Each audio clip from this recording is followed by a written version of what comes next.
Bienvenue au podcast Sac du Car. Mon nom est Didier Orméjus. Comme à l'habitude, je vais être accompagné par Marc-André Chaloux et on va discuter des actualités du côté de la NFL parce que bien que la saison est terminée, il se passe plusieurs choses. Il y a des joueurs également qui vont éventuellement devenir un joueur autonome. Alors, en compagnie de Marc-André, on va faire le tour des actualités de la NFL. On va également parler des choses qui retiennent notre attention durant l'entre-saison, les histoires à suivre au cours des prochaines semaines et des prochains mois. Et Marc-André va y aller de sa chronique Fantasy Football en parlant des surprises et déceptions de la dernière saison du côté de la NFL. Alors, sans plus tarder, on va commencer cet épisode du podcast Sac du Car. Alors, Guillaume, par la musique.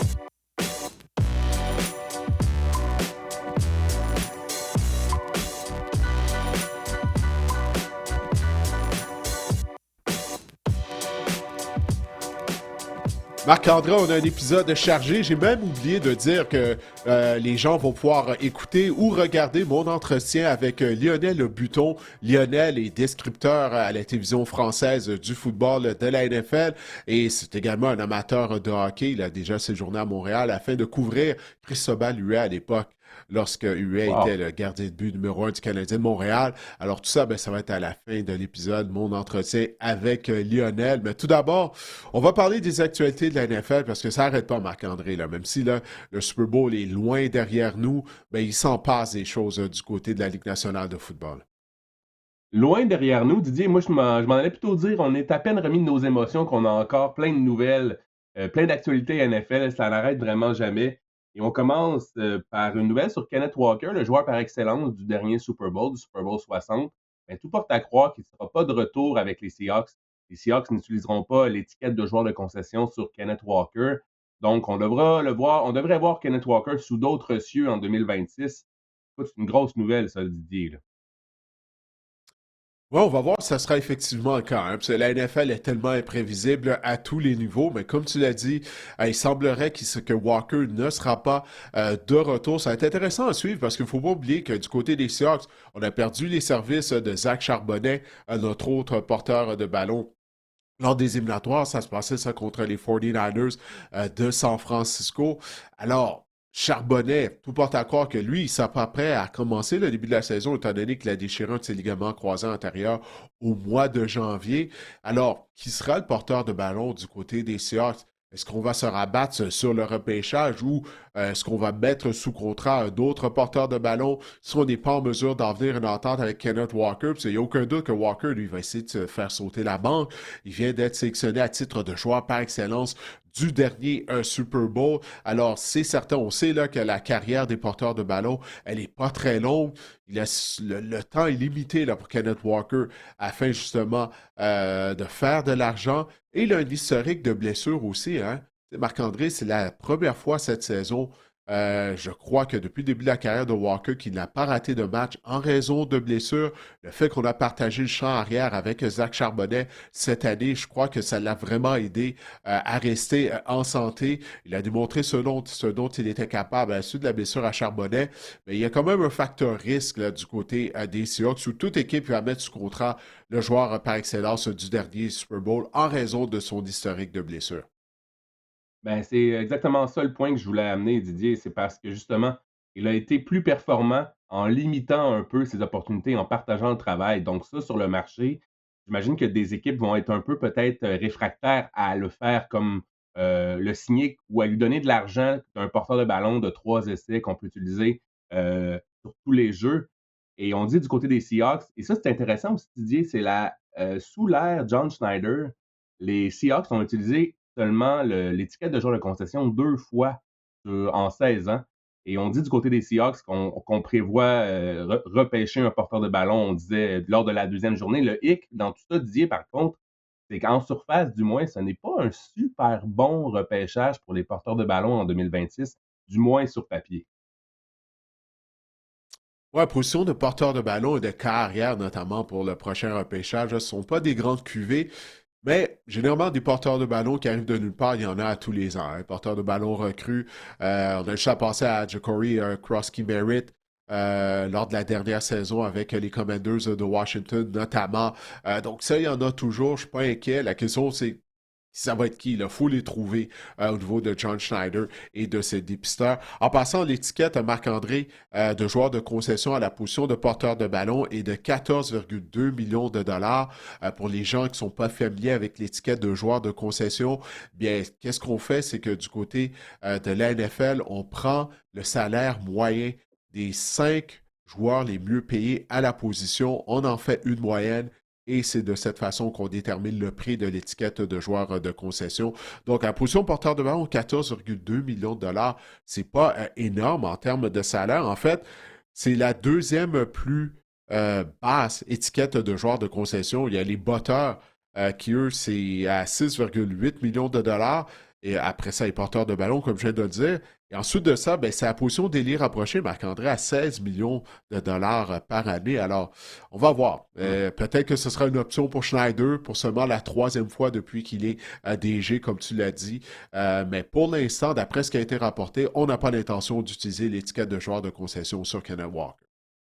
Et ce qui est intéressant, c'est que du côté des Seahawks, je trouve seulement, tu sais, on n'a pas tari d'éloge là, envers John Schneider depuis la conquête du Super Bowl et avec raison.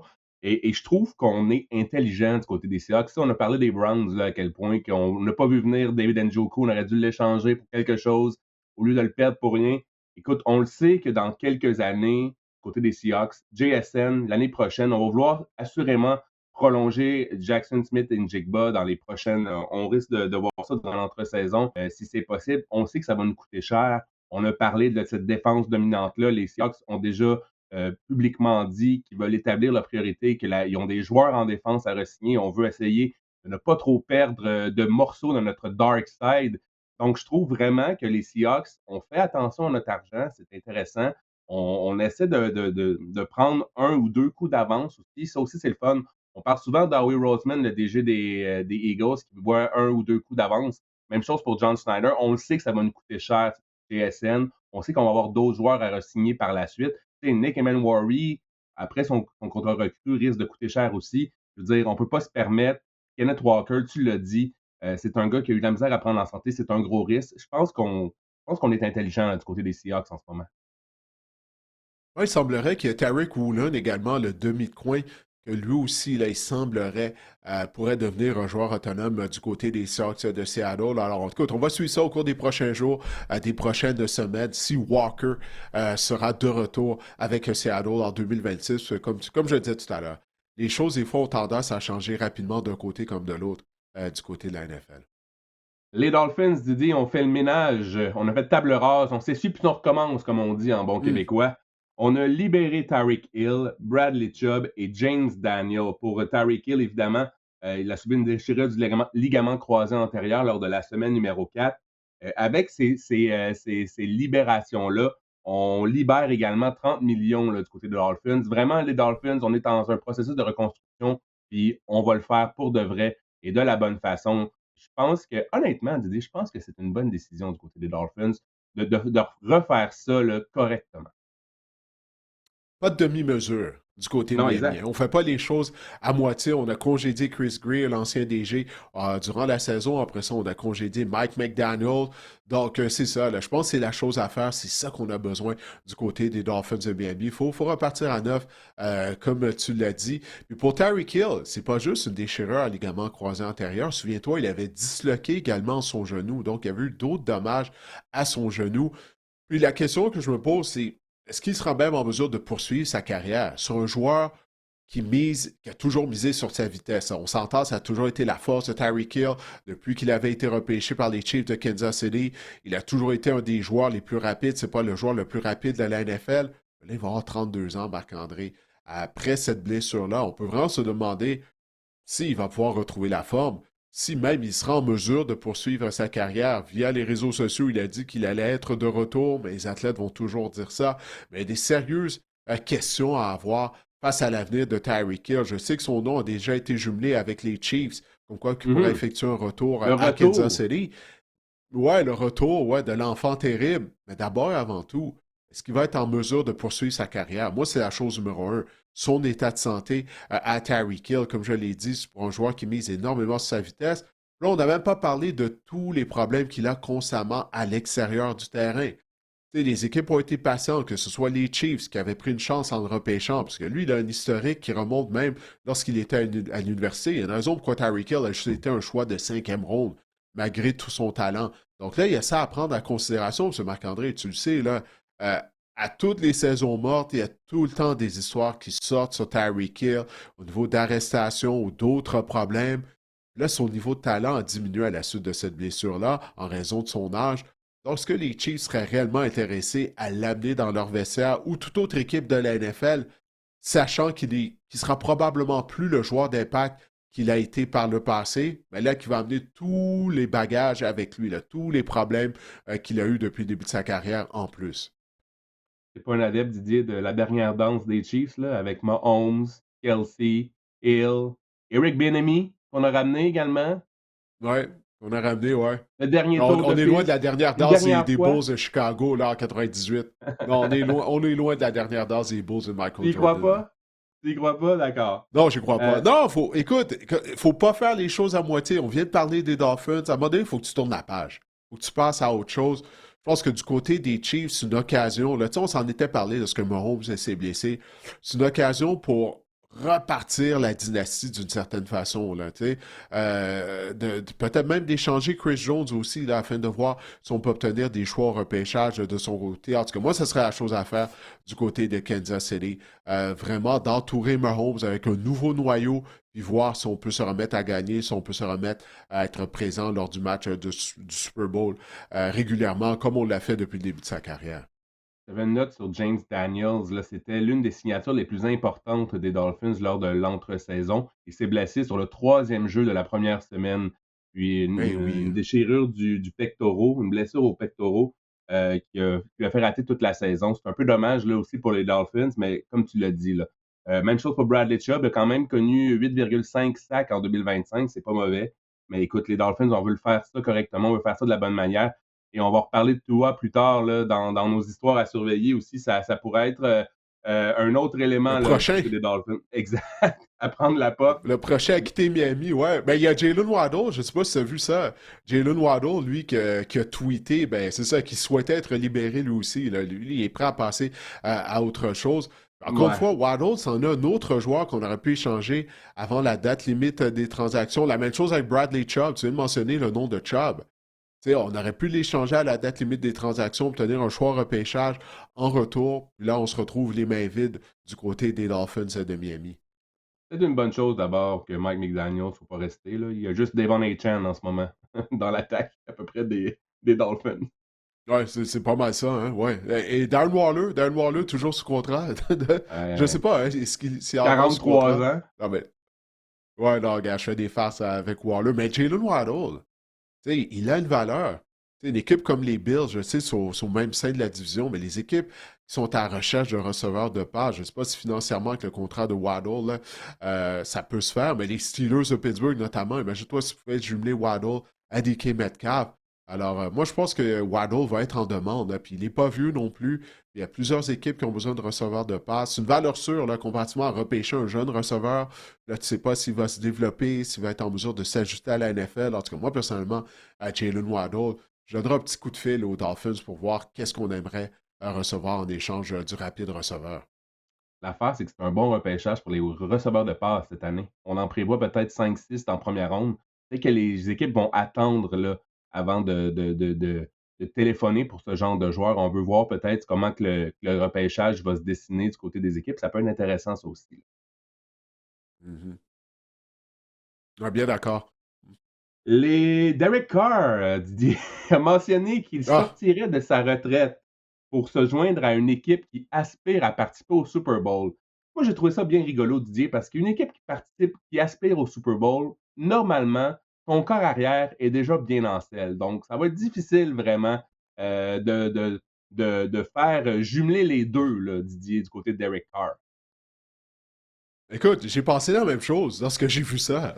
Parce que Derek Carr, s'il se joint à une équipe qui aspire au Super Bowl, ça sera pas lui carrière partant. Parce que Ah si ton non, carrière partant est Derek Carr, t'es pas aspirant au Super Bowl. Je m'excuse. Donc, ce qui veut revenir à titre de carrière réserviste, est-ce que c'est ça qu'il voulait dire? où est-ce que son ego est assez gros, puis il croit qu'il pourrait être la pièce manquante pour une équipe qui n'a pas de carrière, puis que c'est juste ça que ça lui manque pour devenir une équipe aspirante au Super Bowl. Alors, on va voir, écoute, il y a des équipes qui vont être désespérées, Marc-André. Là, on va en parler tout à l'heure lorsqu'on va faire le tour des histoires à suivre durant la saison, durant l'entre-saison.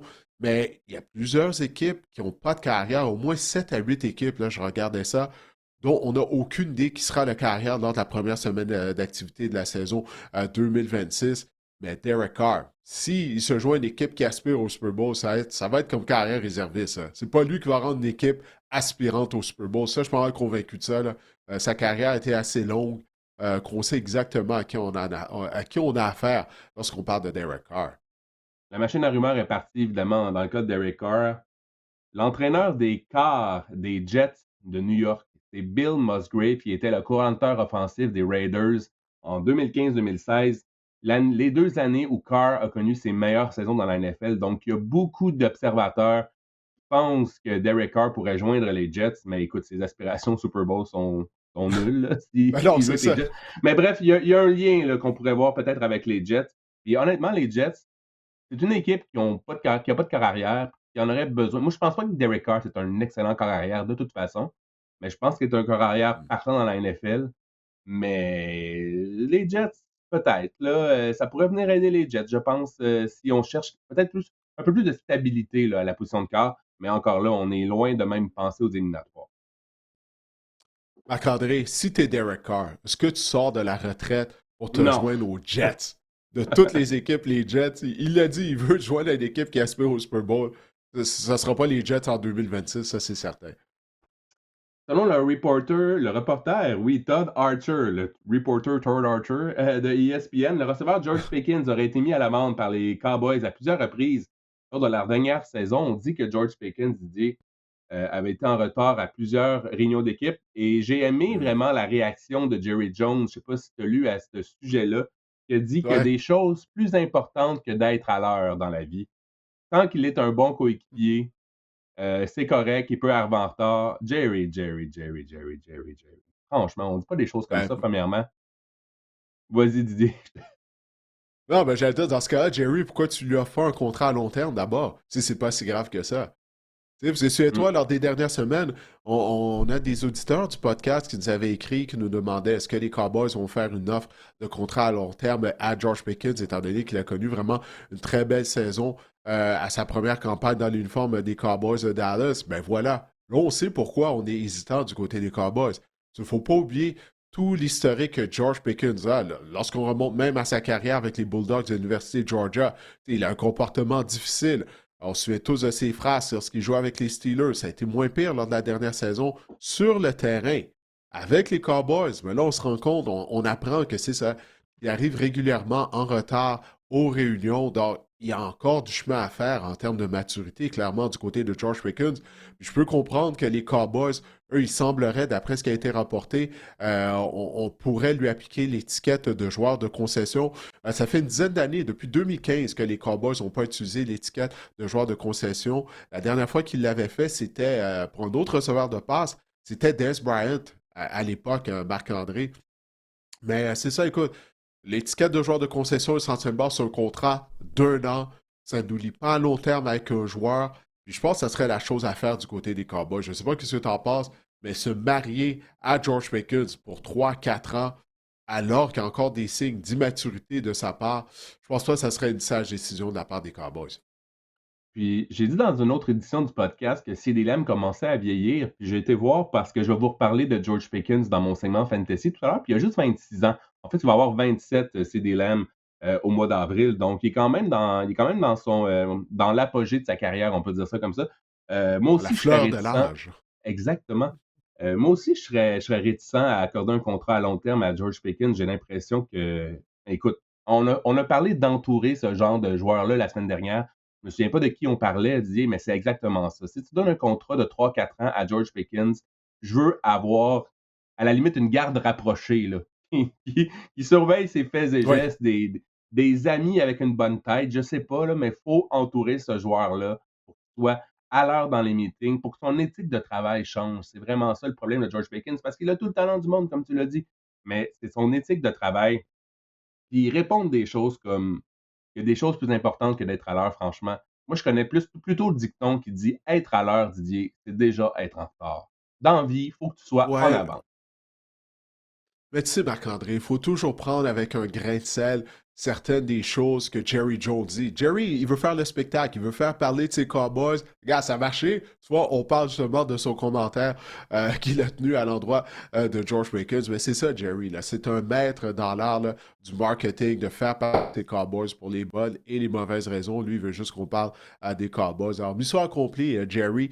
L'étiquette de joueur de concession à la position de receveur de passe, 28 millions de dollars, ça c'est le deuxième montant le plus élevé, bien sûr, après la position carrière où l'étiquette de joueur de concession est de 47,4 millions de dollars. Alors c'est tout de même un passé bien, 28 millions de dollars pour un contrat d'un an essentiellement du côté de George Pickens. Mais je pense que ça serait la chose à faire du côté des Cowboys, plutôt que de s'engager immédiatement à long terme avec le talentueux receveur de passe, hein.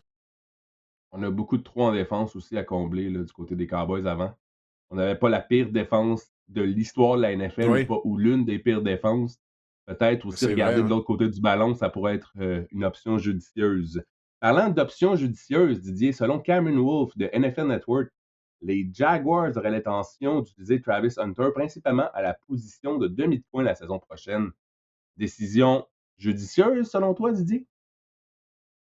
Eh ben, et voilà, oui, décision judicieuse. Parce que souviens-toi, moi, c'est depuis qu'on a repêché Travis Hunter, moi, je t'ai toujours dit que selon moi, sa meilleure position, c'était celle de demi de coin, pas celle de receveur de passe. Mais on se rend compte là, de jouer à deux positions au niveau de la NFL, c'est pratiquement impossible, Marc-André. Les joueurs sont tellement spécialisés dans la position, à la position à laquelle ils jouent. Puis là, de demander à un joueur d'apprendre deux positions, le temps est limité là, dans une journée. C'est pas vrai que tu peux passer autant de temps dans les deux salles de réunion, dans la salle de réunion des demi de coin, avec celle des receveurs de passe, avec tous les ajustements qu'on doit apporter du côté de l'attaque, du côté de la défense. Je pense qu'on se rend compte du côté des Jaguars de Jacksonville que c'est tout simplement pas réaliste. Et en plus de ça, c'est énormément taxant au niveau du joueur, au niveau du physique du joueur. Tu sais, ça fait beaucoup de répétitions aux deux positions. Là, on l'a vu, Hunter a subi une blessure à un genou. C'est ça qu'il a mis fin à sa dernière saison. Moi, dès le début, j'avais dit qu'avec ses qualités athlétiques, il pouvait devenir un des meilleurs demi-coins de toute la NFL. J'ai toujours été réticent à son potentiel à la position de receveur de passe, surtout qu'il n'est pas imposant en tant que receveur de passe. Là, je pense qu'on commence à voir la lumière là, du côté des Jaguars. Et pour son développement, parce que ça a pratiquement été une année de perdu là, en 2025 du côté de Travis Hunter, de se concentrer à une position, en particulier à celle de demi de coin, je crois vraiment que c'est la chose à faire. Avec, l'ascension ou l'avènement de Parker Washington, on a resigné, on a transigé pour Jacoby Myers, on l'a resigné également à Ouais. long terme. Je pense que les mouvements personnels là, des Jaguars vont en ce sens que Travis Hunter pourrait, selon moi, c'est comme tu l'as dit, c'est une position vrai on a un besoin à cette position-là, à la position de mi-coin du côté des Jaguars. Je pense que encore là, ce serait judicieux de transformer Travis Hunter en demi de coin à temps plein. Un juge de la Cour fédérale a déterminé que la poursuite de Brian Flores pour discrimination pourra se poursuivre devant un tribunal. Euh, L'affaire dans tout ça, Didier, c'est que en gros, là, c'est que Brian Flores, bon, a tenté des poursuites contre la NFL. La NFL aurait aimé que ce soit eux qui décident euh, que ce soit eux, en fait, qui décident de cette poursuite-là, au lieu d'un parti, d'un indépendant, d'un comité indépendant. Puis là, ce qu'on a appris, c'est qu'on va pouvoir vraiment poursuivre ça devant un comité indépendant. C'est une bonne chose parce que, bon, la NFL n'aura pas vraiment à choisir le juge ou le jury qui va se pencher sur la question. Je ne sais pas si ça a été clair, mon affaire, mais bon, c'est à peu près ça. Ouais, non, ça a été clair. Ça a été clair, mais c'est ça aurait fait aucun sens que ça Ouais. soit la NFL qui rende une décision alors que Flores poursuit la NFL. Alors oui, ça prend un juge qui est complètement indépendant, qui n'est pas biaisé. Alors, c'est la chose à faire. Et puis, il y a également les deux anciens coordinateurs défensifs, Steve Wilkes et Ray Horton, qui se sont joints à la poursuite de Brian Flores. Encore une fois, il y avait 10 postes d'entraîneur-chef qui était à combler à la conclusion de la saison, à la suite de la saison 2025. Du nombre, il n'y a aucun entraîneur noir qui a été embauché à titre d'entraîneur-chef. C'est l'histoire qui se répète. Là. Ça fait combien d'années qu'on en parle du côté de la NFL, de la discrimination qu'il y a alors que 70% des joueurs de la NFL sont noirs, puis que jusqu'à ce jour, il n'y a pas suffisamment d'entraîneurs-chefs noirs, même qui sont interviewés. On a instauré le Rooney Rule. Ça n'apporte pas les résultats qu'on souhaitait. Puis ça fait quoi? Ça fait près de 20 ans maintenant qu'il y a le Rooney Rule. Mais ça pour dire que Brian Flores, de son côté, lui, il croit que justement, qu'il y a de la discrimination du côté des équipes de la NFL lorsque vient le temps d'embaucher des entraîneurs-chefs. Puis il faut admettre que les statistiques, que les chiffres que je viens de mentionner, ben, lui donnent raison. Alors moi, j'ai hâte de voir ça, surtout que maintenant que c'est un juge indépendant qui va s'occuper du dossier. Alors moi, j'ai hâte de voir ça. Ça fait quand même 4 ans là, depuis que Brian Flores a déposé sa plainte contre la NFL. Il faut remonter à 2022. Alors tout ça, le processus est très long, mais j'ai hâte de voir éventuellement la décision du juge une fois que tout ça ben, sera porté devant le tribunal. On a reçu une question de Stéphane Ross sur Spotify. Vous pouvez évidemment toujours nous laisser des questions sur Spotify aussi, mesdames, messieurs. Alors, bonjour les gars, j'espère que vous avez passé une bonne journée. Ma question cette semaine, est-ce que selon vous, l'obtention de Drew Petzing comme coordinateur offensif des Lions est un bon move de l'équipe de Détroit, Didier? Drew Petzing, coordinateur offensif des Lions, est-ce que c'est une bonne affaire? Ouais, il était anciennement avec les Cardinals de l'Arizona, si je ne me trompe pas. C'est pas comme si l'attaque des Cardinals a fait des flamèches. Je crois qu'il y a eu des matchs bon, où on a bien paru, où Jacoby Brissett a eu de bonnes performances. Personnellement, ça m'a laissé comme sur mon appétit cette embauche-là. Tu sais, on souhaitait voir un plus gros nom, un Mike McDaniel peut-être se joindre au Lions de Détroit, mais finalement, ça n'a pas été le cas. Mais peu importe. Il reste que en position porteur de ballon, receveur de passe, on a énormément de talent du côté des Lions. On va devoir améliorer la ligne à attaque, hein, qui est vieillissante maintenant chez les Lions. Mais ça pour dire, moi j'ai hâte de voir ça, cet embauche-là, parce que encore une fois, ça m'a laissé sur mon appétit.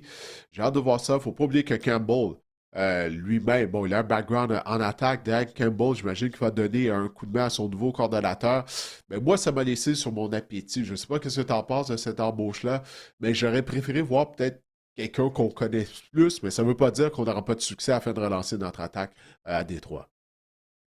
Je vais mettre mon chapeau de joueur fantasy, de pooler fantasy pour répondre à ta Mm. question. Il y a un endroit où ça m'excite, Didier.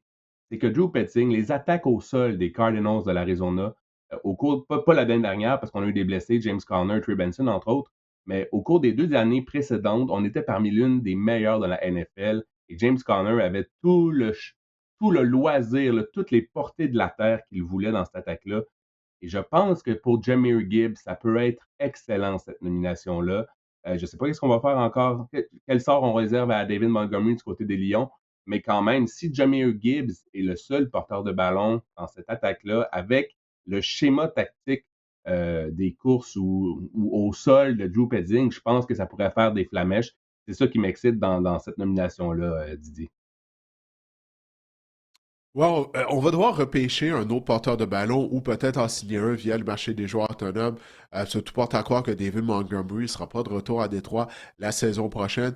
Mais je pense pas qu'on peut y aller seulement avec Gibbs en champ arrière, parce que Gibbs, c'est pas un porteur de ballon qui est imposant physiquement.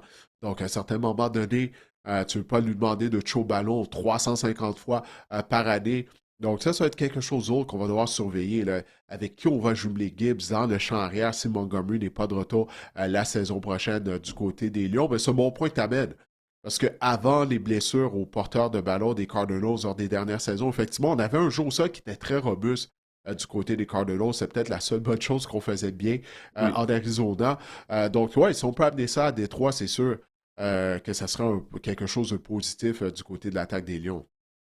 Puis on a vu aussi sa capacité à s'adapter là, lorsqu'on a perdu les services de Kyler Murray, on a perdu les services des porteurs de ballon la saison dernière. On s'est mis à lancer à outrance là, du côté des Cards avec Jacoby Brissett. Je pense que Drew Petting a aussi cette capacité-là à vouloir s'adapter. Je pense qu'il y a une équipe, il y a plus d'armes en attaque, je te dirais, euh, avec les Lions. J'ai hâte de voir. Bref, moi, je suis quand même.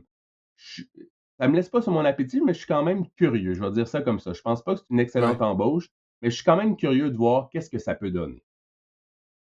Ah non, t'amènes des bons points. Moi aussi, là, après t'avoir entendu tes arguments, ça me rend un peu plus intrigué, justement, par le potentiel de l'attaque des Lions avec ce nouveau coordonnateur. Tu sais, j'ai bien hâte de voir ça, mais on va devoir patienter jusqu'au mois de septembre, Marc-André, là. C'est pas tout de suite qu'on va avoir des réponses. Avant de poursuivre avec les histoires de la saison morte dans la NFL, Didier, j'aimerais juste inviter les gens à s'abonner sur nos différentes plateformes. On est sur YouTube via Didier Orméjus, le sac du corps. On est sur Facebook, le sac du corps. On a une page Facebook également. On a une page Instagram, le sac du corps. Vous pouvez écouter le podcast partout, sur toutes les plateformes d'écoute où vous écoutez vos podcasts préférés. Laissez-nous des étoiles, 5 étoiles, c'est toujours apprécié. Puis merci du support et du soutien. Puis abonnez-vous sur nos différentes plateformes. Ça nous donne un sérieux coup de pouce, Didier. Absolument, absolument. Partagez également nos publications avec vos amis qui sont des mordus, des maniaques de football.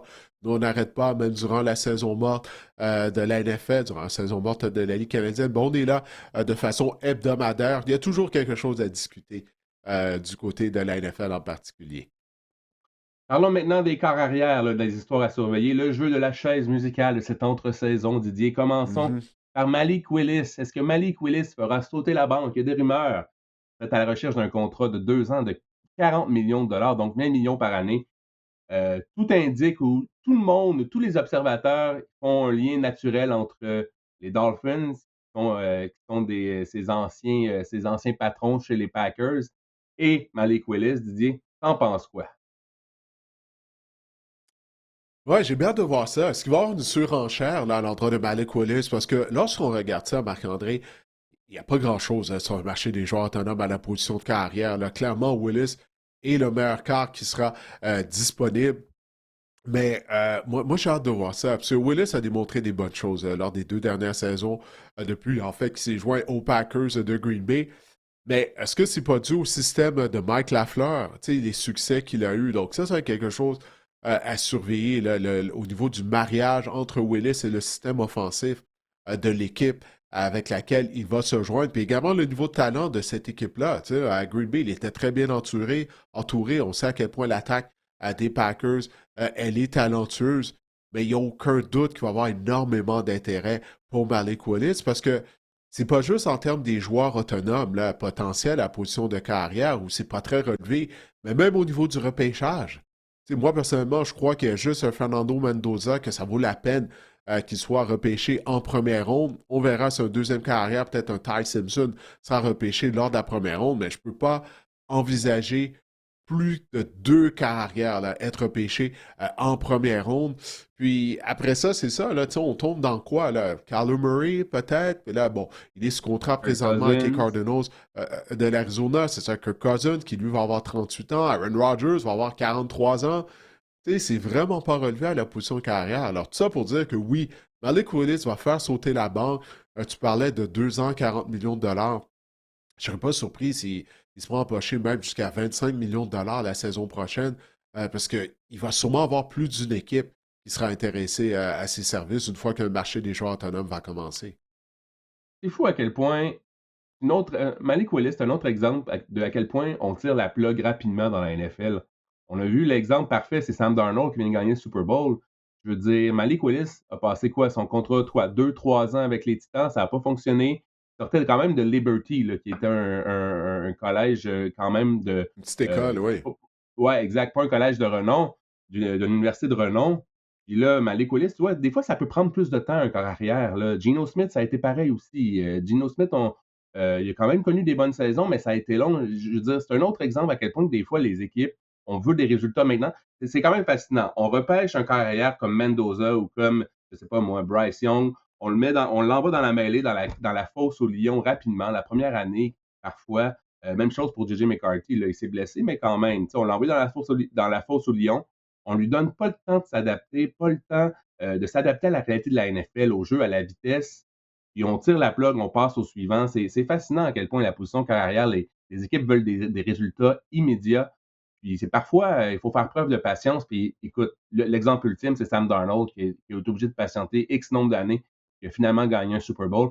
Il s'est amélioré. Même chose pour Malik Willis. C'était pas un mauvais carrière. Là. On disait même que c'était probablement le meilleur carrière de cette QV-là lorsqu'il a été repêché.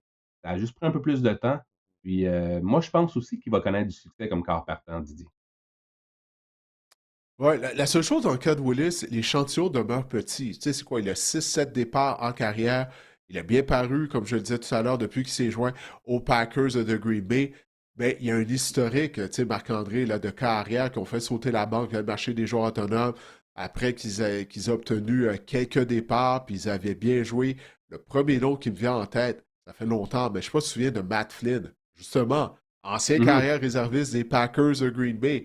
T'en souviens, il était réserviste à Aaron Rodgers. Il avait obtenu quelques départs. Il avait très bien fait. Je pense même qu'il avait mené à l'époque les Packers à une victoire contre les Patriots à Nouvelle-Angleterre à Foxborough, ou du moins, il avait vraiment bien joué contre les Patriots. Puis ça, il a fait sauter la banque après ça via le marché des joueurs autonomes avec les Seahawks de Seattle. Puis c'est la même année qu'on a repêché Russell Wilson, qu'on avait mis sous contrat Matt Flynn. Finalement, Pete Carroll, lors du camp d'entraînement, il s'est rendu compte que Wilson était meilleur que Flynn. Il a fait de Russell Wilson son carrière partant, malgré le fait qu'on avait donné une grosse somme d'argent à Matt Flynn. Ça s'est avéré être la bonne décision. Mais tout ça pour dire, c'est ça. Dans le cas de Malik Willis, peu importe quelle équipe va le mettre sous contrat, on va devoir se garder de certaines réserves en raison de son petit nombre de départs. Parce qu'il y en a eu dans l'histoire de la NFL, là, des carrières qui ont été mises sous contrat. Si on remonte plus loin, Rob Johnson, lui, il était avec les Jaguars de Jacksonville, les Bills de Buffalo l'avaient mis sous contrat. Je remonte à loin, là. Je remonte à la fin des années 90 environ. Puis finalement, Johnson n'a jamais devenu un bon quart avec les Bills de Buffalo. Même, il avait perdu son job de partant à Doug Flutie à l'époque. Je remonte encore plus loin, Scott Mitchell. Scott Mitchell était un carrière réserviste de Dan Marino avec les Dolphins. Puis il avait eu des bons départs. Les Lions de Détroit l'ont mis sous contrat. Il a connu une bonne saison avec les Lions. Puis après ça, ben, ça virait au désastre, Scott Mitchell. Donc, on va devoir se garder un peu de gêne lorsque Malik Willis sera mis sous contrat, mais j'ai hâte de voir définitivement avec quelle équipe il va poursuivre sa carrière. Et s'il signe avec les Dolphins, Didier, ça ne sera pas reluisant, là. Ça ne sera pas des conditions optimales pour opérer une attaque, parce qu'on vient d'en parler. On fait Ouais. table rase, on va reconstruire. Ça s'annonce pour être difficile à Miami, donc ça risque pas d'avoir des statistiques très impressionnantes là, avec des joueurs avec une attaque comme ça. Bref, c'est un peu un lien de Non, cause t'as à effet raison. ici, là. Ouais. Ouais, non, non, mais c'est vrai, t'as raison de le souligner, parce que là, les Dolphins, ils se débarrassent de tout le monde. Clairement, ils sont en mode vente de feu. Donc, si t'es Malik Willis, même, est-ce que ça t'intéresse nécessairement de signer à Miami quand il n'y aura pas grand-chose autour de toi, comme tu viens de le dire? Alors, ça aussi, en tout cas, j'ai hâte au marché des joueurs autonomes pour voir avec quelle équipe il va aboutir. Fait que là, on avait la question, est-ce que toi va rester à Miami à la lumière de nos discussions? J'imagine que tu crois que non. Ben, ça reste à voir, parce que d'abord, il y a un exercice financier à faire avec toi, là, et son contrat. Tu sais, est-ce que les Dolphins vont être prêts, justement, à, j'ai oublié, c'est quoi le montant, là, en termes de dead money qu'on dit, là, l'argent son montant d'argent qui va compter sur le plafond salarial, si on l'échange Didier, ou si on le 56 libère. millions sur la masse et il y a 54 millions en Et salaire wow! garanti en 2026. C'est incroyable. Hey, c'est énorme, c'est énorme. Mais toutefois, encore une fois, il y a, tu sais, il y a un historique, tu sais, qui a déjà été fait il n'y a pas si longtemps. On n'est pas obligé de remonter loin dans le temps, mais les Broncos de Denver, tu sais, c'est quoi, là? Je pense que Russell Wilson avait compté pour plus de 40 millions sur leur plafond salarial lorsqu'on a décidé de se débarrasser de Wilson. Puis malgré tout, bon, on a été en mesure de participer aux éliminatoires lors de la première année de Bo Nix aux commandes de l'attaque sous Sean Payton.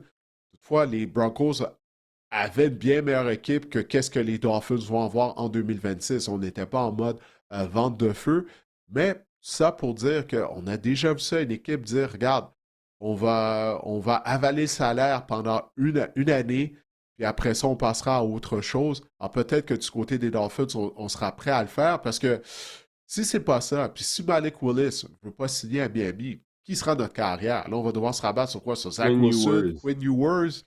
Ouais, c'est ça. Donc, écoute, ça va être une longue saison, peu importe la façon qu'on regarde ça du côté des Dolphins et Miami. Avec ou sans toi.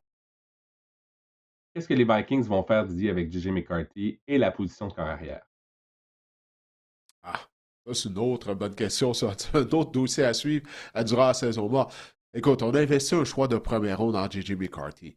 Donc, je pense qu'on va le garder, mais on se doit de le jumeler avec un vétéran à carrière. Là, on n'a pas le choix. Je pense que c'est la chose à faire là, du côté des Vikings. Tu sais, tout à l'heure, on mentionnait le nom de Derek Carr. Moi, si je suis Derek Carr, j'aimerais ça me joindre aux Vikings du Minnesota.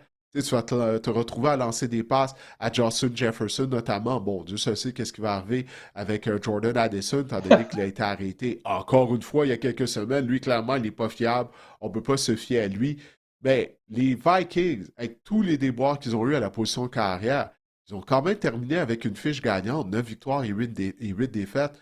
Si je ne me trompe pas, seulement 10 départs en carrière du côté de McCarthy. Je ne crois pas qu'on peut lancer à serviette, mais je pense que la chose à faire, c'est d'amener un vétéran carrière pour le seconder, parce que s'il en arrache encore une fois, ben, au moins avec ton vétéran carrière, tu pourrais connaître du succès. Je pense que c'est la chose à faire du côté de Kevin O'Connell et des Vikings. L'affaire avec Carr, c'est pas le même type de Carr que J.J. McCarthy. Moi, je pense que ça va prendre un vétéran qui est un peu plus dans le même moule que McCarthy, qu'on a un peu plus le même livre de jeu, un Carr davantage mobile, si tu veux mon avis. Mais ouais, j'haïs pas ça quand même, Derek Carr. En tout cas, s'il veut une équipe qui aspire au Super Bowl, c'est pas mal le meilleur endroit où ce qu'il pourrait peut-être faire les deux. Là. Il pourrait réunir ces deux conditions-là. Les Falcons, peut-être, avec Michael Penix, mais on veut Ah vraiment ouais, voir ce que ouais, Michael Penix ouais, a dans le ventre. ouais. Les Panthers avec Mais Bryce Young. Mais Ouais. non, non, mais les Falcons, c'est pas bête, ça, Marc-André. Parce qu'oublie pas, Penix a subi une autre grave blessure à un genou. Là. Je pense que c'est la quatrième de sa carrière si on remonte à son séjour dans les stages universitaires. Puis lui aussi, on ne sait même pas s'il va être prêt à commencer la saison régulière. Donc les Falcons, tu sais, s'ils ne ramènent pas Kirk Cousins, parce qu'ils sentent qu'ils pourraient le libérer, mais après qu'il soit libéré, peut-être qu'il pourra en venir une entente avec lui. Ça va prendre un vétéran carrière, parce qu'on n'est même pas certain que Penix sera en mesure de commencer la saison. Donc, c'est ça, je te dis, il va y avoir un marché pour Derek Carr si effectivement il veut revenir au jeu, ou même pour Kirk Cousins aussi, parce que les équipes vont avoir besoin de vétérans carrière. Est-ce que Kyler Murray sera échangé? Ouais, ça, c'est une bonne question, hein? Parce que les Cardinals sont eu d'autres équipes, là, tu sais. Lorsque la saison s'est terminée, on se dit, bon, ben, c'est terminé, Kyler Murray ne sera pas de retour.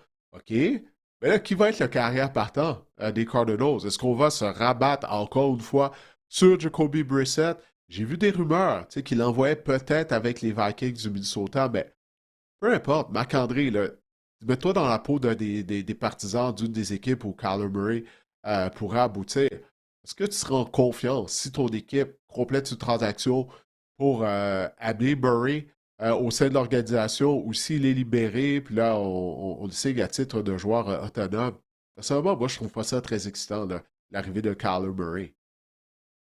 Écoute, chose certaine, Didier, c'est que j'ai des petites notes ici. La nouvelle année de Ligue, donc la League Year, là, ça commence le 11 mars. Et ça, c'est le Oui. début, c'est la première journée. Et lors du jour 5, dont le cinquième jour, Dieu se reposa et joua à Call of Duty. Non, mais lors du cinquième jour, le salaire de Kyler Murray, son salaire de 2026, va rentrer en vigueur et sera pleinement garanti. Donc, ce que ça veut dire, c'est que la fenêtre des Cards pour échanger Kyler Murray, ben, c'est 5 jours à partir du 11 mars. Fait qu'on on va être fixé, selon moi, assez rapidement dans le cas de Kyler Murray. Et les Cards sauveraient 34,7 millions sur la masse salariale. C'est énorme pour une équipe qui a des trous à combler, notamment en défense, sur la ligne à l'attaque. Bref, je pense qu'on l'on souhaite échanger Kyler Murray du côté des Cards, mais est-ce qu'on va trouver preneur? Moi, ça va être difficile, c'est mon avis. Ouais, parce qu'en plus, les équipes savent, tu sais, l'information que tu viens de divulguer, là, qu'éventuellement les Cardinals vont devoir le libérer parce on anticipe qu'on on va pas vouloir avaler ce salaire-là puis le boni qui vient avec. Donc peut-être les équipes vont être patientes et vont dire, ben, regarde, on va attendre qu'il soit libéré parce que je crois pas qu'il y ait une équipe qui va être assez désespéré pour dire non, non, il faut compléter une transaction. Ça nous prend Kyler Murray. Il est la pièce manquante, là. Moi, j'ai beaucoup de difficultés à croire à ça. On connaît ses limites en tant que passeur en raison de sa petite taille. Donc, moi, si j'avais à parier aujourd'hui, en date du 18 février, je vais parier sur le fait qu'il va être libéré plutôt qu'être échangé. Mais bref, peut-être que je vais avoir tort, mais ça ne sera pas la première fois de toute façon. Une équipe aura-t-elle de l'intérêt pour Geno Smith qui a connu la pire saison de sa carrière et de loin? Est-ce que tu penses que les Raiders pourraient le garder parce qu'il est encore sous contrat? Un genre de quart, un quart pont ou une transition avec Fernando Mendoza? J'ai hâte de voir. Il a quand même pris 55 sacs la saison dernière. Sa mauvaise saison n'est pas toute sur ses épaules, mais quand même. Tu penses que Geno Smith va trouver preneur ailleurs dans la ligue? Définitivement, définitivement. Parce que comme tu as dit, là, sa saison de misère, c'était pas nécessairement toute de sa faute. Il a pris de très mauvaises décisions, mais c'était fou, là. Le nombre de fois qu'il se fait frapper derrière cette mauvaise ligne à l'attaque des Raiders.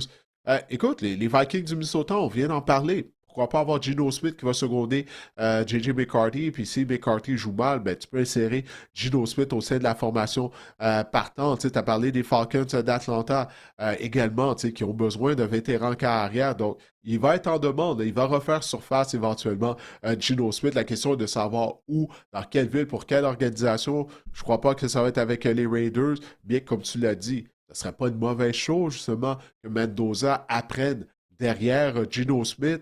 Mais je ne crois pas qu'il va rester à Vegas. Mais il y a une place pour Geno Smith, là. C'est comme je l'ai dit, il y a une pénurie de carrière. C'est vraiment pas une grande cuvée au niveau du repêchage. Donc, Geno Smith, je crois qu'il va être en demande à titre de carrière pour faire le pont vers un jeune quart ou pour seconder un jeune carrière comme au Minnesota avec J.J. McCarthy. Est-ce que Mac Jones va rester à San Francisco? Du moins, on a vu les 49ers dire dans les derniers jours qu'il n'est pas à échanger. Mais on va se dire les vraies affaires, Didier. La valeur de Mac Jones n'a jamais été aussi haute actuellement. Il y a peut-être un coup à jouer, là. Ouais, ouais, non, non, t'as raison. T'as raison. Écoute, vraiment, Jones a très bien fait. C'est quoi, il a mené les Niners à 3 victoires l'année dernière, si je me souviens bien, lorsque Brock Purdy était blessé. Euh, Puis c'est ça, on vient d'en parler, là, cette pénurie de carrière-là, ça va faire en sorte qu'il y a des équipes à un certain moment donné durant la saison morte qui vont être désespérées. Alors, moi, j'ai l'impression que oui, il y a des équipes qui vont appeler les 49ers de San Francisco. On en a parlé la semaine dernière. Les Niners, eux, ont dit qu'ils n'avaient pas l'intention d'échanger Mac Jones. On sait que Purdy, généralement, toutes les saisons, il rate quelques matchs ici et là en raison de blessures. Donc, il faut avoir un bon carrière réserviste. Mais si on fait une offre qu'on ne peut pas refuser du côté des Niners pour Mac Jones, peut-être qu'on va céder et qu'on va se départir de Mac Jones. Alors, encore une fois, en date d'aujourd'hui, moi j'ai l'impression que Mac Jones va changer d'adresse. Il y a trop d'équipes qui ont besoin de carrière. Il y en a une qui va faire une offre que les 49ers ne pourront pas refuser. Toi, est-ce que tu penses que Jones va rester à San Francisco, justement, là? Il y a une équipe qui va être tentée de faire une grosse offre à San Francisco, puis finalement, ben, il va être échangé. La vie, Didier, m'a appris à ne jamais croire Kyle Shanahan ou ce qui sort là, de la bouche des dirigeants des Niners parce que c'est rarement la vérité. Est-ce que je pense qu'il va rester avec les 49ers? Je pense que oui, parce que justement, Brock Purdy n'a pas été un corps qui était souvent en santé au cours des dernières années. Est-ce que c'est de sa faute ou pas? Il a manqué beaucoup de matchs. Je pense que c'est la plus belle police d'assurance qu'on a du côté des Niners, mais je dis juste que c'est ça, que la valeur de Mac Jones ne sera peut-être plus jamais à la hauteur qu'elle est en ce moment. Mais je pense qu'on va garder Mac Jones à San Francisco. Puis c'est ça, c'est ce que je pense. Parce que justement, là, on veut surveiller nos arrières là, en cas de blessure de Brock Purdy, encore une fois. Aaron Rodgers et Kirk Cousins, Didier, seront-ils en demande selon toi? Ah, oui, comme je vais te dire, tous les vétérans carrière vont être en demande. Et là, on vient d'en parler. Rodgers, est-ce qu'il va rester à Pittsburgh? On a vu les propos de Mike McCarthy qui a dit qu'il était ouvert à une réunion avec Aaron Rodgers, étant donné que McCarthy et Rodgers ont gagné un Super Bowl il y a très longtemps de ça, il y a combien de temps, une quinzaine d'années, à Green Bay. Mais si tu es un partisan des Steelers, encore une fois, Marc-André, est-ce que tu es enthousiaste à un deuxième Non. mariage entre Aaron Rodgers et Mike McCarthy? Ça marchait plus il y a quoi? Il y a 7 8 ans, lors de la dernière année de McCarthy à la barre des Packers de Green Bay. Là, tu vas me faire croire que c'est ça qui va relancer l'attaque des Steelers de Pittsburgh. Moi, personnellement, du côté si je suis un partisan des Steelers, je souhaiterais voir une autre solution à la position de carrière. Je ne sais pas qu'est-ce que tu en penses, mais moi, je peux pas croire que près d'une décennie plus tard, Rodgers et McCarthy vont retrouver leur magie là, de l'époque au Lambeau Field. Je lisais un article cette semaine qui disait que la décision d'Aaron Rodgers va jouer également sur Will Howard parce qu'on disait, en tout cas, dans l'article, ça disait qu'on était fiers de la progression de Will Howard du côté des Steelers. Ça m'a fait sourciller un petit peu parce qu'on ne l'a pas vu du tout durant la saison et on est fiers de la progression dans les entraînements, dans l'apprentissage du cahier de jeu, à la cafétéria, je sais pas. Mais ouais, donc peut-être qu'on voulait peut-être essayer de voir ce que Will Howard avait dans le ventre, mais ça m'a quand même surpris de voir que Will Howard était vraiment dans les plans alors qu'on ne l'a pas vu du tout là, lors de la dernière saison. Euh, j'ai hâte de voir parce qu'Aaron Rodgers, moi je pense que la coche entre Aaron Rodgers et Mason Rudolph n'était pas si grande que ça non plus la saison dernière. Mais oui, ça n'augure rien de bon là, pour les Steelers. Il va falloir trouver une solution à la position de carrière. On a nommé des gars comme Mac Jones, ça pourrait être d'intérêt, je pense, pour les Steelers. Donc, est-ce qu'on a quelque chose à donner en échange? Est-ce qu'on peut se permettre de donner un choix de deuxième, troisième ronde du côté des Steelers? Je ne pense pas. Là. Ouais, écoute, Will Howard a été un choix de sixième ronde, tu sais, puis moi, je suis un peu comme toi. Je comprends pas le hype entourant Will Howard, ça arrive de où nécessairement? Tu sais, à Ohio State, il était très bien entouré.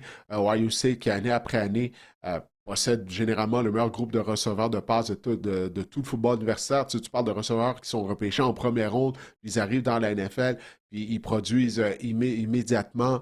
Tu sais, ils lançaient notamment à Ebuka, notamment l'année dernière. Ben, l'année dernière, ça, c'est lors de la saison 2024 à Ohio State, lorsque les Buckeyes ont remporté le championnat national. Mais personnellement, c'est ça. Je suis comme toi. Je comprends pas le hype autour de Will Howard. Ça avait autant de potentiel. Il aurait été repêché bien plus tôt que la sixième ronde. Là. Pour ce qui est d'Aaron Rodgers, moi, j'ai trouvé qu'il a connu une bonne saison. Personnellement, je ne m'attendais pas à ce qu'il joue aussi bien, surtout de la façon dont ça s'était terminé avec les Jets de New York. Mais peu importe, il faut améliorer notre groupe de receveurs du côté des Steelers de Pittsburgh. On en a parlé pendant toute la saison. On a dit DK Metcalf, il n'y a plus rien après lui. Je me souviens bien, il me semble que j'ai lu lors des derniers jours que Calvin Austin, dont je ne suis pas nécessairement un fan, en raison de son petit gabarit, il est admissible à devenir potentiellement un joueur autonome. Bref, il faut améliorer ça. Mais ça pour dire, Rodgers autant que Kirk Cousins, je ne serais pas surpris si les deux sont des carrières partant lors de la première semaine d'activité. Et en terminant, Didier, je t'emmène sur un sujet que tu n'avais pas planifié. Il y a des rumeurs, Didier, que CJ Stroud serait sur le marché avec les Texans. Est-ce que tu crois ça, toi? On pourrait Ouais, j'ai vu échanger ça CJ passer. Stroud? Ah, je crois pas qu'on va lancer la servette. Parce que qui sera carrière des Texans? Derek Et à Carr, moins qu'on. aspirant au Super Ouais, non, Bowl? non. Tant qu'à ça, allons-y avec Davis Mills. Tu sais, qui lui a gagné des matchs. Lui aussi, là, je pense qu'il a gagné quoi, deux, trois départs la saison dernière. Tant qu'à ça, on y va avec Davis Mills plutôt que Derek Carr. Ça, j'y crois pas. Je crois pas qu'on va lancer la serviette immédiatement du côté des Texans. Ben, immédiatement, c'est quand même deux saisons euh, plus ou moins difficiles, en dessous des attentes que CJ Stroud a. Mais j'ai vu ça passer aussi, ces rumeurs-là. Mais personnellement, j'y crois pas. Je pense qu'on va donner d'autres chances à CJ Stroud du côté des Texans. Il ne faut pas oublier là, tout ce qu'on avait donné également au repêchage pour pouvoir le sélectionner. En fait, non, c'est pour Will Anderson qu'on avait donné beaucoup. Ben, écoute, tu ne peux pas lancer la serviette aussi rapidement que ça. Marc-André, tu viens d'en parler tout à l'heure. C'est de Sam Darnold qui finalement euh, joue à la hauteur de son potentiel, du moins lors des deux dernières saisons après un début de carrière difficile. Il faut se montrer patient avec nos jeunes carrières. Je pense que c'est la chose à faire. Mais parlant d'un autre jeune carrière, là, tu viens de parler de CJ Stroud. Je ne sais pas si tu as vu, mais il y a Anthony Richardson qui souhaiterait être Ah échangé. oui. Là.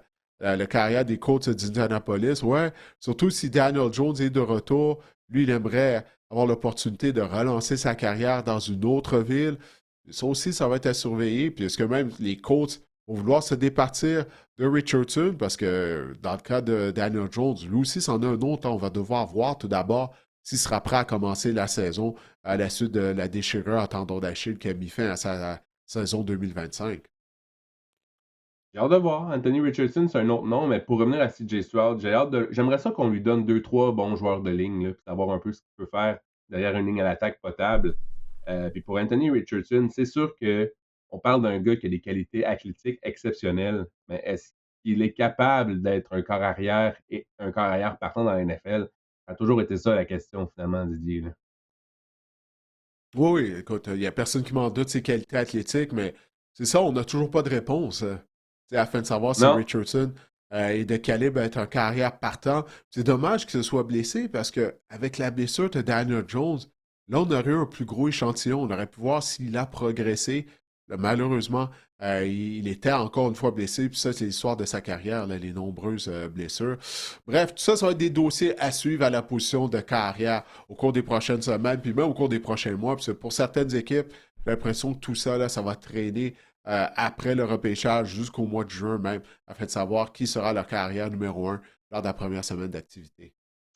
parmi les autres histoires à surveiller, il y a Travis Kelce.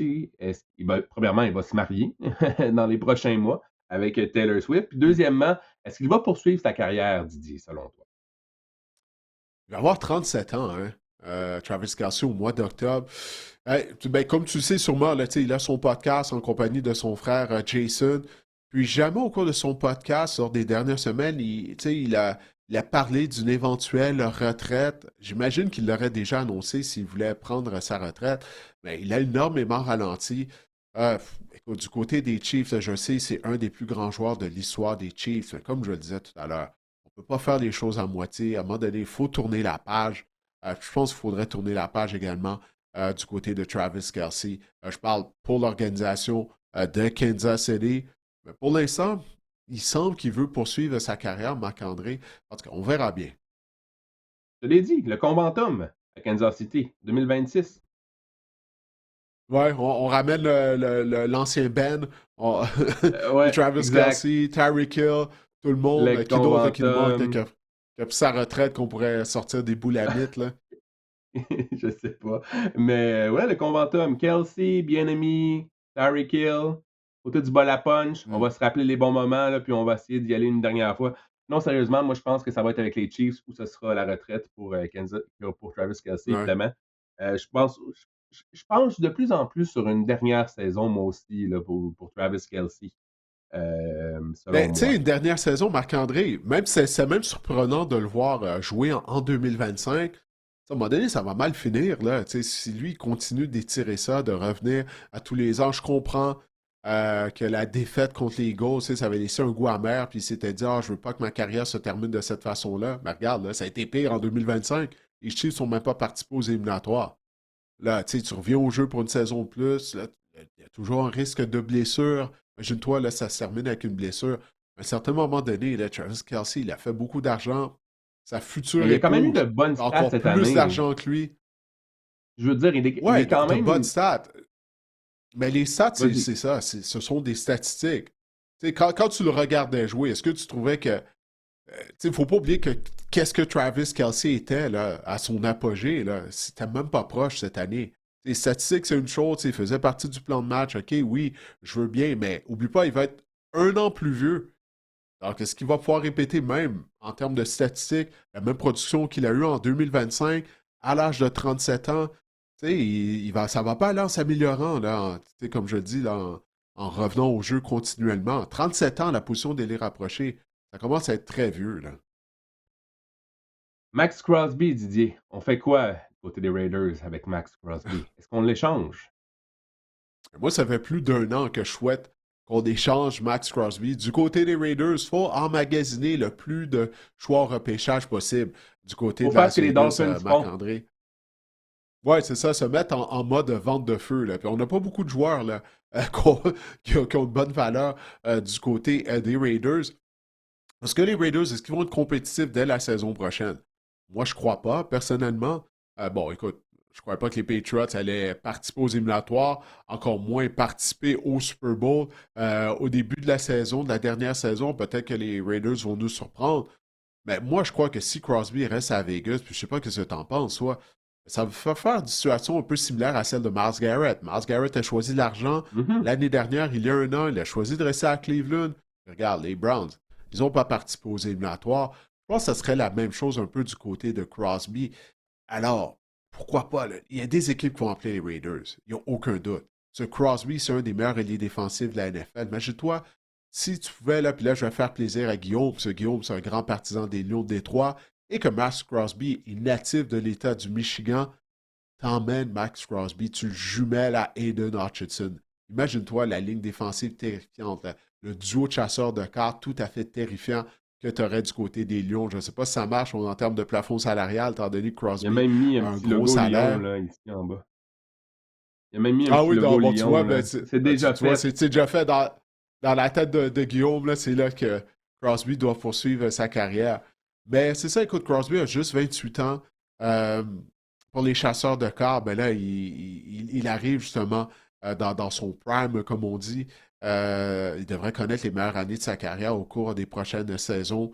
Moi, je suis les Raiders, j'essaie de les changer pour emmagasiner les choix au repêchage et essayer d'améliorer cette équipe-là une fois pour toutes. Moi aussi, je suis de ton avis. Il faut l'échanger, c'est la chose à faire, c'est la raison. Mais parfois, le cœur, je sais que Max Crosby est bien proche des dirigeants de Mark Mhm. Davis, entre autres. Puis, il y a vraiment des racines. Il s'est enraciné avec les Raiders. Mais moi aussi, là, faudrait échanger Max Crosby. Il y a des rumeurs à Philadelphie en passant aussi.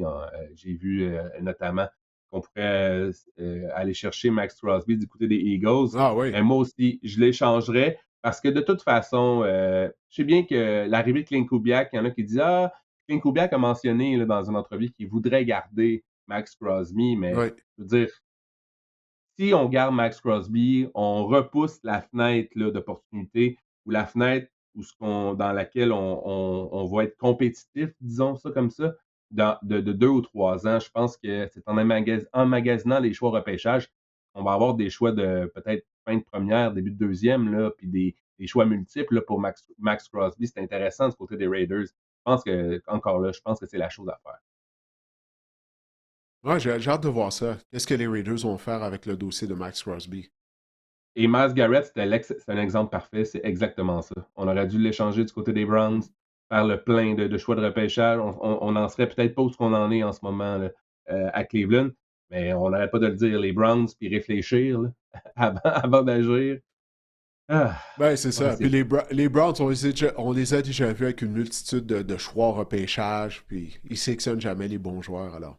Ben, écoute, on on peut pas repêche 3 sauver les porteurs de Browns. ballon, 2 quarts dans le même repêchage, on ne sait pas trop où est-ce qu'il passe. Bref. Ah. Ouais. AJ Brown, maintenant, restera-t-il à Philadelphie? Je sens que tu vas me renvoyer la balle, mais est-ce qu'il va rester à Philadelphie? Ben ouais, faut que tu. C'est ton club, les Eagles. Je te laisse tout le temps y aller en premier quand on parle des Eagles. Alors, d'après toi, est-ce qu'il va rester à Philly, AJ Brown? Je pense qu'à un moment donné, il faut couper le cordon. Je pense que non. Je pense que AJ Brown va être échangé par les Eagles. On a des rumeurs qu'il envoie aux Bills. Ça serait le genre de joueur qui manque aux Bills, un gros receveur, un mâle alpha qui manque à Josh Allen. Donc, je pense qu'à un moment donné dans la vie, tu as beau être le meilleur joueur sur la Terre, le meilleur coéquipier.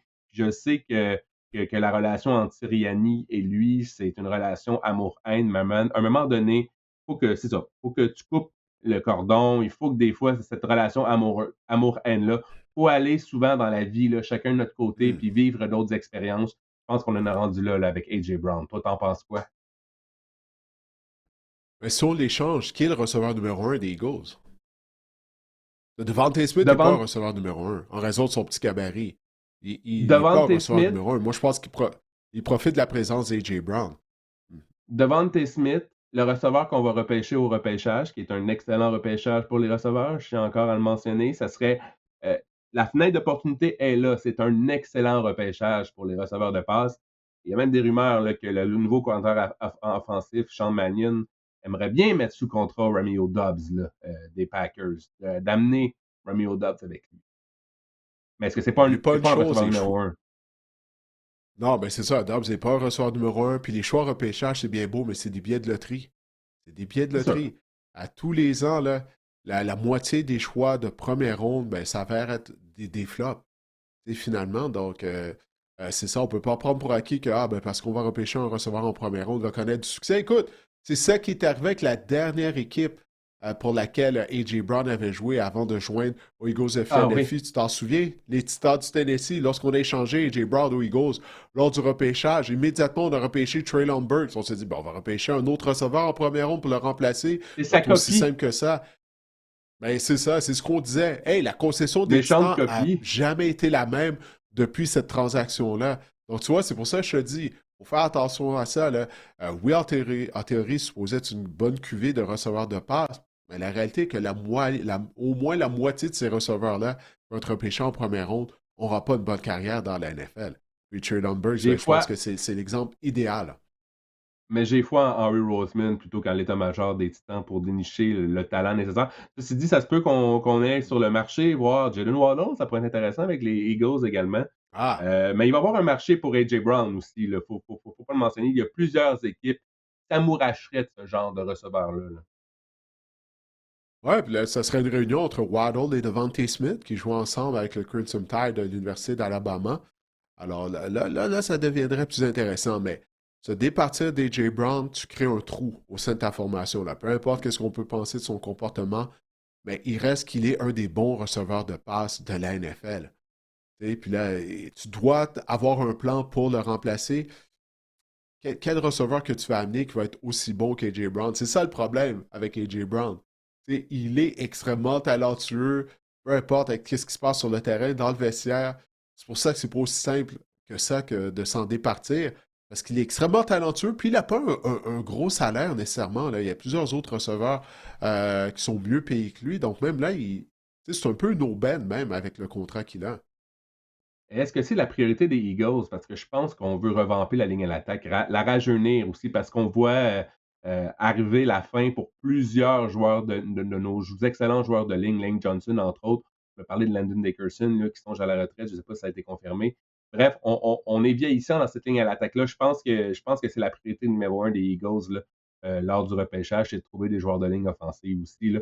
Que de mettre sous contrat un receveur tôt, de repêcher un receveur tôt dans le repêchage est une priorité. Écoute, mon avis sur tout ça, là, je pense toujours qu'une bonne équipe part d'une bonne ligne à l'attaque. Donc, Et une bonne voilà. attaque part d'une bonne ligne offensive. Donc, je pense que ça serait plutôt là la priorité des Eagles. Là.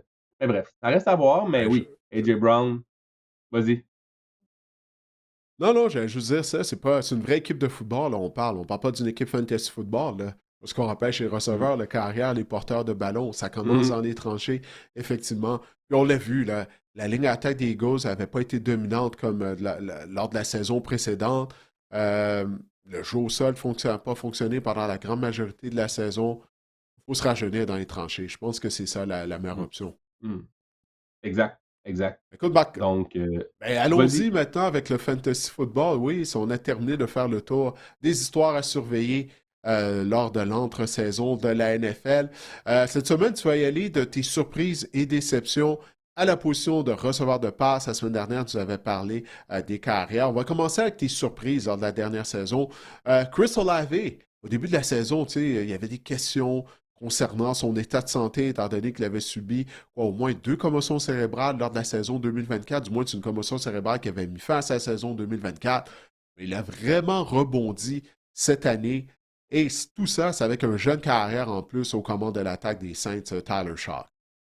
Et c'était justifié là, de repêcher Chris Olave. Il était le receveur numéro 32 repêché lors de vos repêchages fantasy en 2025. Il a terminé comme receveur numéro 6. Et c'est surtout avec la venue de Tyler Shaw que tout a débloqué. Il y a une chimie vraiment qui s'est installée entre lui et Tyler Shaw.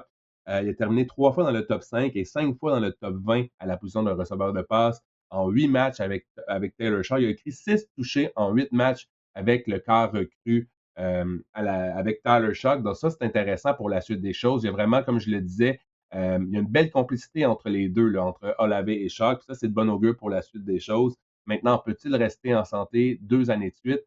C'est la grande question pour Chris Olave. Ça va être ça parce que c'est pas une question de talent. Il est hyper talentueux, Chris Olave, ça on le sait, mais c'est son état de santé qui inquiétait. On se souvient des belles passes d'ailleurs de Derek Carr là, à l'endroit de Chris Olave. C'est le Ouais, podcast de et Derek ouf, Carr en ce moment. Ouais, non, mais tout ça pour dire que il a est-ce qu'il peut presque mis rester en fin à santé sa sur la. carrière avec ses passes, avec les passes suicides Ouais. qu'il lui lançait continuellement. Puis bref, est-ce que, encore là, Chris Olave va être repêché? Il ne sera pas repêché dans le top 10 à la position de receveur l'année prochaine parce que justement, il vient avec sa Mhm. part de risque.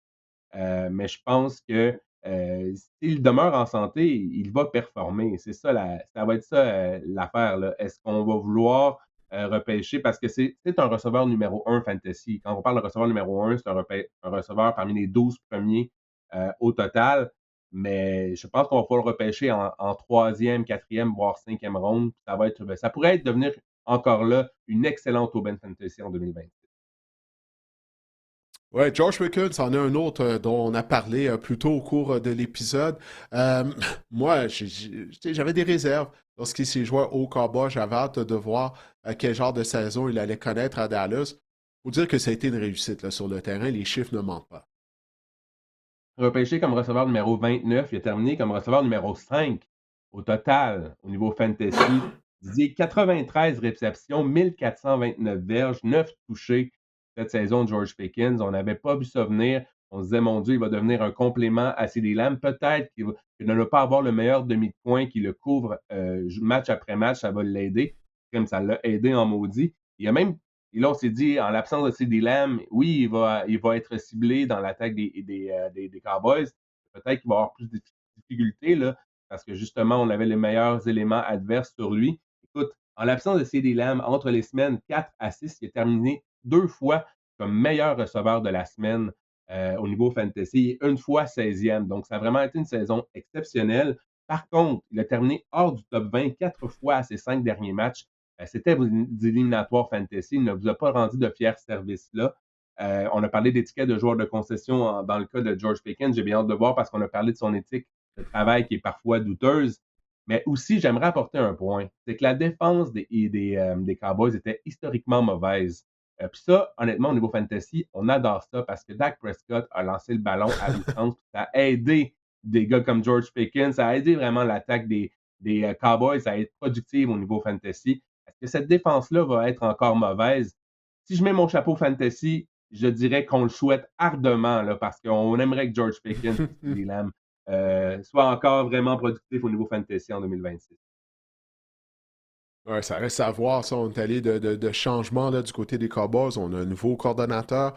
J'ai hâte de voir si on va être actif au niveau du marché des joueurs autonomes, justement, pour essayer d'améliorer cette très, très, très mauvaise unité défensive. Et le receveur Michael Wilson a peut-être connu la meilleure saison dont personne n'a parlé.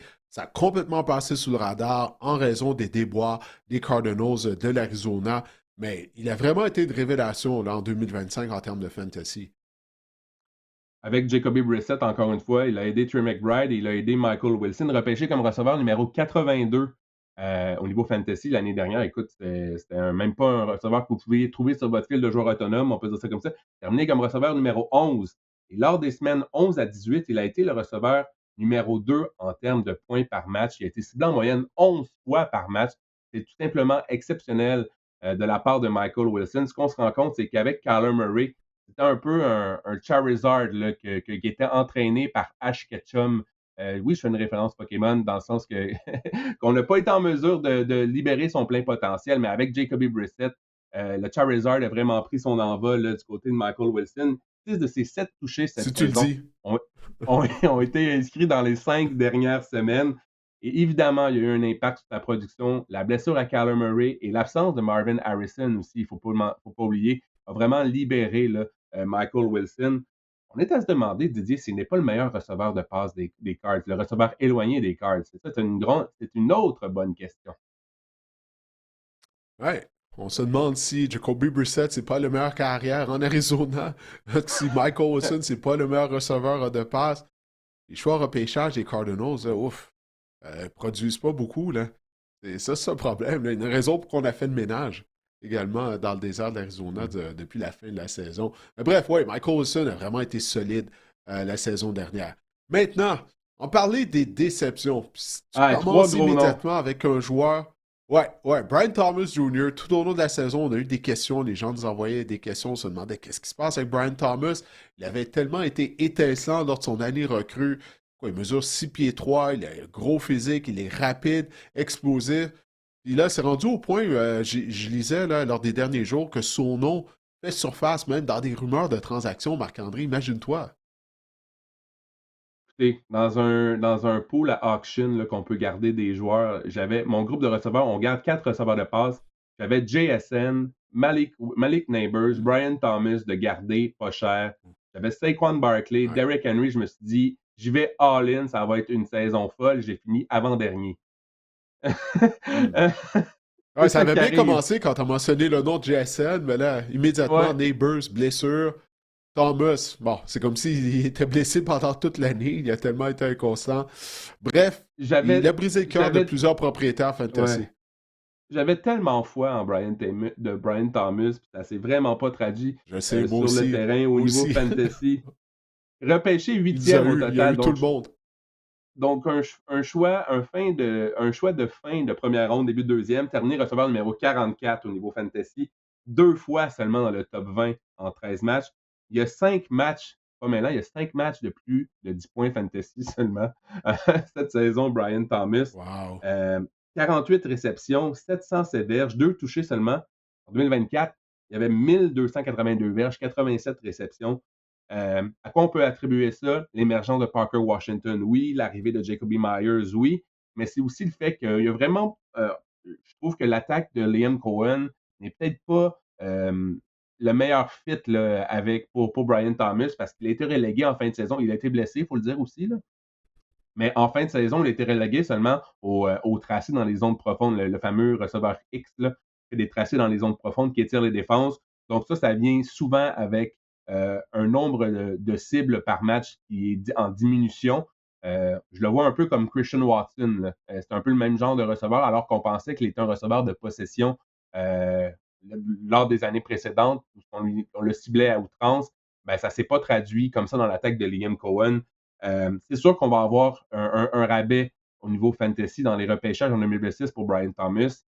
La question à savoir, est-ce qu'on va y croire? Est-ce qu'on va croire au fait qu'il va rebondir ou on va se dire c'est terminé? Il est ce qu'il était en 2025.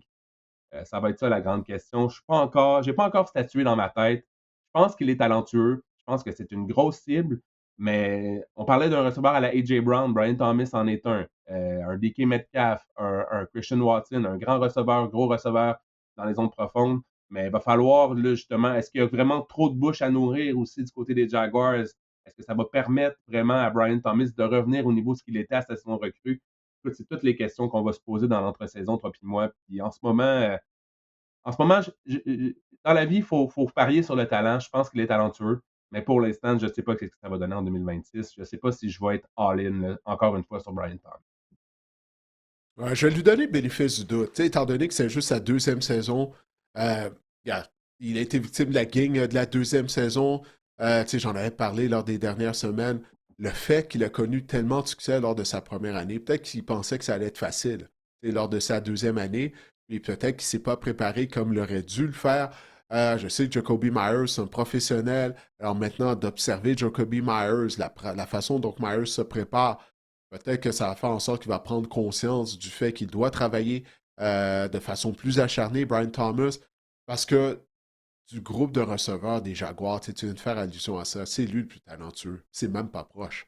Mais là, est-ce qu'il peut avoir une éthique de travail au niveau des receveurs étoiles de la NFL? Ça reste à voir. Je suis prêt à lui donner le bénéfice du doute parce que c'est juste sa deuxième saison.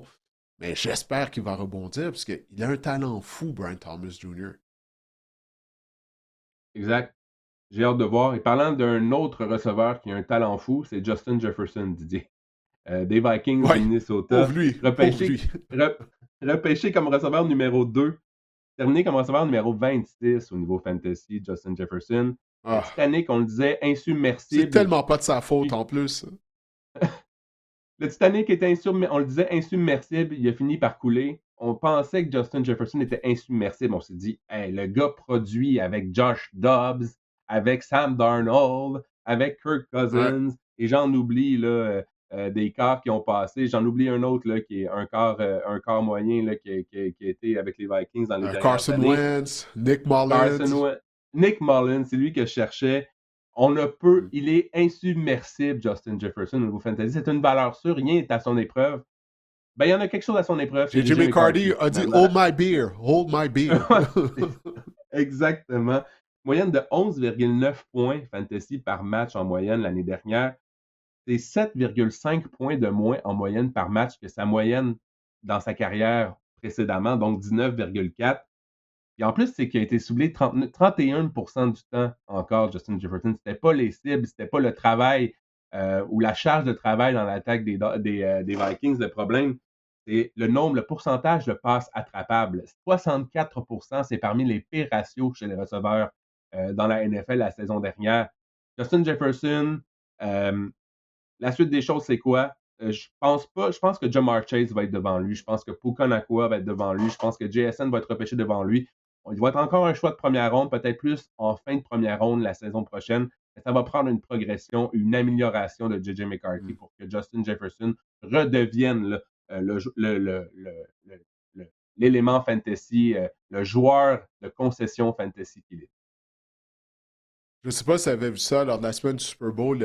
Justin Jefferson était de passage à San Francisco. Puis en entrevue, on lui avait demandé comment il avait fait pour atteindre la marque des 1000 verges par voie de réception malgré tous les déboires que les Vikings ont eu durant la saison à la position carrière. Puis sa réponse a été je ne le sais pas. Il était comme écoute, je ne sais même pas comment j'ai fait pour atteindre la marque des 1000 verges.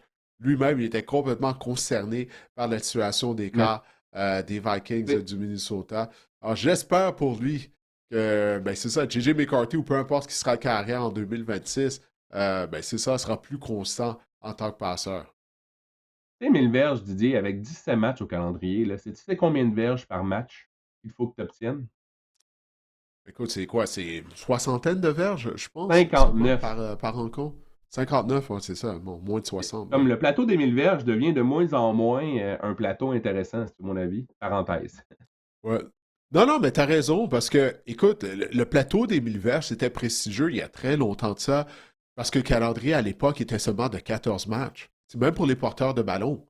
Tu sais, de gagner 1000 verges au sol en une saison en 14 matchs, c'est un bel accomplissement. Là. Après ça, on a augmenté à 16 matchs, maintenant à 17 matchs. Même pour les porteurs de ballon, là, pour atteindre la marque des 1000 verges. Tu sais, 59 verges par rencontre, là, on s'entend, là, c'est pas beaucoup. Donc, non, non, tu Mm. fais bien de le mentionner, effectivement, là, l'ajout de rencontre au calendrier, ça vient un peu fausser les données, mais malgré tout, c'est un accomplissement. OK, en 17 matchs quand même, là, 1000 verges avec les carrières que les Vikings ont eues, dont J.J. McCarthy. C'est un accomplissement pour Justin Jefferson. Maintenant, Exact. Ladd McConkey, c'en a un autre, un peu comme Brian Thomas, qui avait connu une saison recrue éblouissante, mais pour des raisons différentes, on a assisté à une baisse de régime de la part du receveur des Chargers. Repêché comme receveur numéro 11, Ladd McConkey. Terminé comme receveur numéro 28. Ça n'a vraiment pas été facile, nous non plus. 4 fois dans le top 20 seulement en 16 matchs à la position de receveur de passe. Le problème avec les Chargers, c'est qu'on avait quand même beaucoup de bouches à nourrir la saison passée. Et on avait une ligne à l'attaque médiocre. Donc, Justin Herbert était souvent pressé. Puis c'est ça. On avait des bouches à nourrir.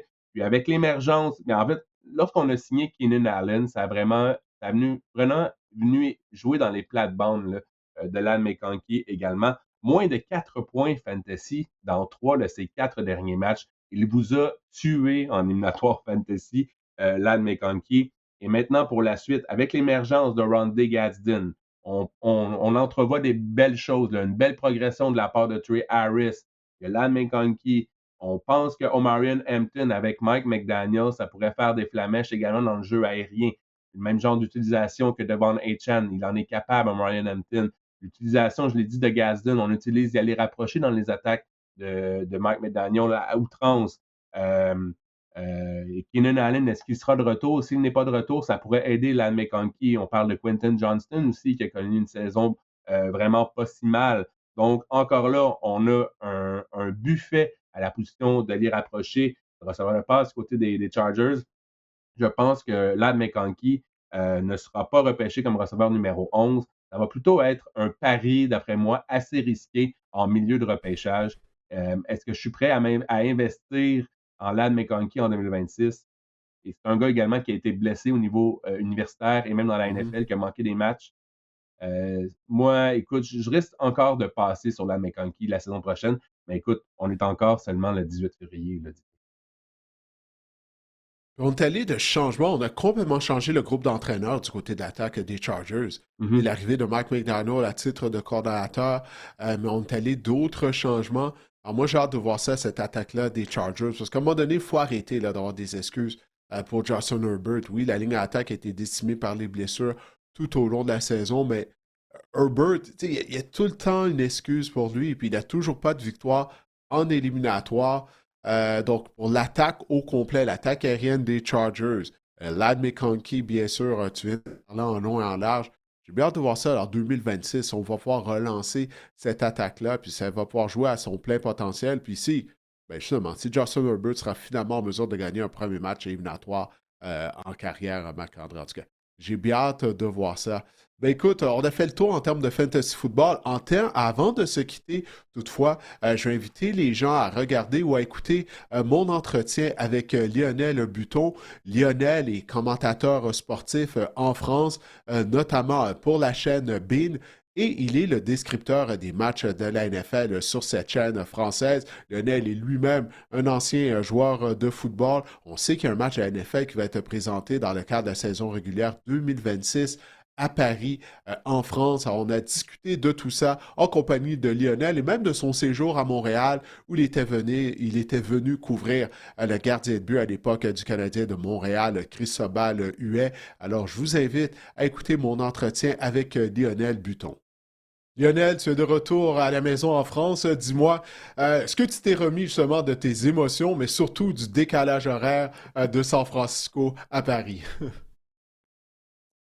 Alors, c'était plus facile de me remettre de mes émotions que du décalage horaire finalement. Parce que le match était quand même à sens unique. Et Hmm. par contre, les 9 heures de décalage depuis la Californie, c'est dur à digérer, hein. Mais ça va, on va pas se Ouais. plaindre. Ouais, j'en doute pas une seconde, j'en doute pas une seconde. Écoute, là, le match du Super Bowl, il commence à être loin derrière nous. Ça fait 2 semaines depuis la semaine du Super Bowl.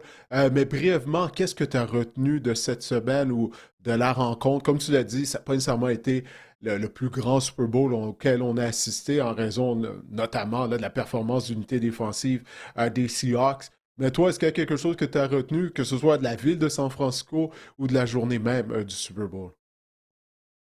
Alors, dans le match même, en fait, je me suis pas mal intéressé en le revoyant à quelques petits détails. Et moi, ce qui me choque quand même, c'est qu'à quelques minutes de la fin, là, quand ils marquent ce touchdown et qu'ils reviennent je crois que ça fait 19-7 ou quelque chose comme ça, ils reviennent à 12 points à un moment donné, là, les Patriots. Et sur la série suivante, je me dis, si, s'ils marquent à nouveau ici, le match est relancé. Donc on a eu l'impression que ça dominait pendant Ouais. une grande partie du match. Et puis dans les 10 dernières minutes, il aurait vraiment pu avoir une chance d'un match très serré. Donc finalement, le match était mieux que l'année d'avant entre les Chiefs et les Eagles, hein. Ouais, non, ça c'est vrai. Ouais, écoute, les Eagles avaient complètement démantelé les Chiefs et Patrick Mahomes lors de cette rencontre. Mais moi aussi, j'avais commencé à y croire là, à la suite du toucher de Matt Collins. Je me disais, OK, bon, tu sais, les Patriots ils ont une historique en plus au Super Bowl de revenir de l'arrière. On s'est rapidement rendu compte que Tom Brady n'était pas au poste de quart, que Bill Belichick n'était pas sur les lignes de côté. C'était une édition différente. Bref, je pense que l'avenir est beau justement pour Drake May et compagnie, mais ils étaient juste pas de calibre là, pour les Seahawks. Moi, ce qui me fait un peu peur quand même dans ce genre d'histoire, c'est de se dire, bon, ils arrivent au Super Bowl à un moment où on les attend pas. Et Mhm. maintenant, ils ont des références. Est-ce qu'ils vont pouvoir s'appuyer sur ce qui a été fait l'année qui vient de s'écouler, ou est-ce que c'était un coup un peu surprenant qu'ils vont avoir du mal à rééditer? Donc j'attends quand même de voir ça. Par contre, moi, l'équipe qui m'a vraiment bluffé, c'est l'équipe de Seattle, hein. À tout point de vue, je trouvais que le plan de match était fantastique. Défensivement, les blitz envoyés, tout ce que a réussi à faire Mike McDonald, c'était incroyable. Et ils ont survolé en fait ce Super Bowl. Ouais, non, définitivement, là, surtout du côté de l'unité défensive des Seahawks. Écoute, on peut la comparer au Legion of Boom. Là. La question est de savoir est-ce qu'ils vont pouvoir répéter la saison qu'ils viennent d'avoir. Je parle juste du côté de l'unité défensive. Là, on leur a trouvé un surnom de Dark Side. Il y avait le Legion of Boom à l'époque. Mais le Legion of Boom a été dominant pendant 3 à 5 saisons. Donc, j'ai hâte de voir si du côté de la défense des Seahawks, on pourra continuer de dominer, surtout qu'il y a certains joueurs qui pourraient devenir joueurs autonomes. Mais écoute, j'aimerais que pour les gens qui nous écoutent ou qui nous regardent via la chaîne YouTube, que tu nous parles de ton travail. Parce que toi, tu es un homme à tout faire. Euh, écoute, tu as la description non seulement du football de la NFL, du football de la NCAA, du basketball de la NBA. Tu suis le hockey également. Bref, même le tennis, si je me souviens bien. Est-ce qu'il y a un sport que tu couvres pas, Lionel? Là? Parle-nous de ça, là, de ton travail et de ta polyvalence aussi, parce que je trouve ça tout à fait impressionnant. Bah, je vais peut-être te surprendre, mais un des sports que je couvre pas du tout, c'est le football ballon rond, le football européen. Ah, le soccer? Euh, Ah oui, le soccer. Alors, je sais même plus si on peut l'appeler le soccer alors que c'est appelé le football dans le monde entier. Mais vu que le Hmm. football, mon football, c'est le football de NFL ou de NCAA, je sais même plus si on peut l'appeler le soccer ou le football. Mais oui, en fait, bon, c'est un peu particulier parce que on couvre, je dis on couvre parce que c'est des équipes complètes, hein, on fait un peu le même métier, des sports, mais rarement sur site. Le Super Bowl, c'est une des rares exceptions, et notamment sur la période de septembre à février, donc pour la période de football américain. Là, moi, je fais vraiment que ça. Et en France, c'est 3 voire 4 matchs commentés en direct.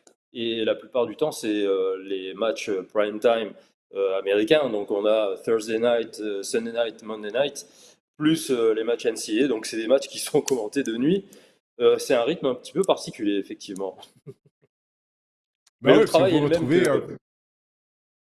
Vas-y. Non, je disais, en fait, le travail est le même que quand on est sur place, hein.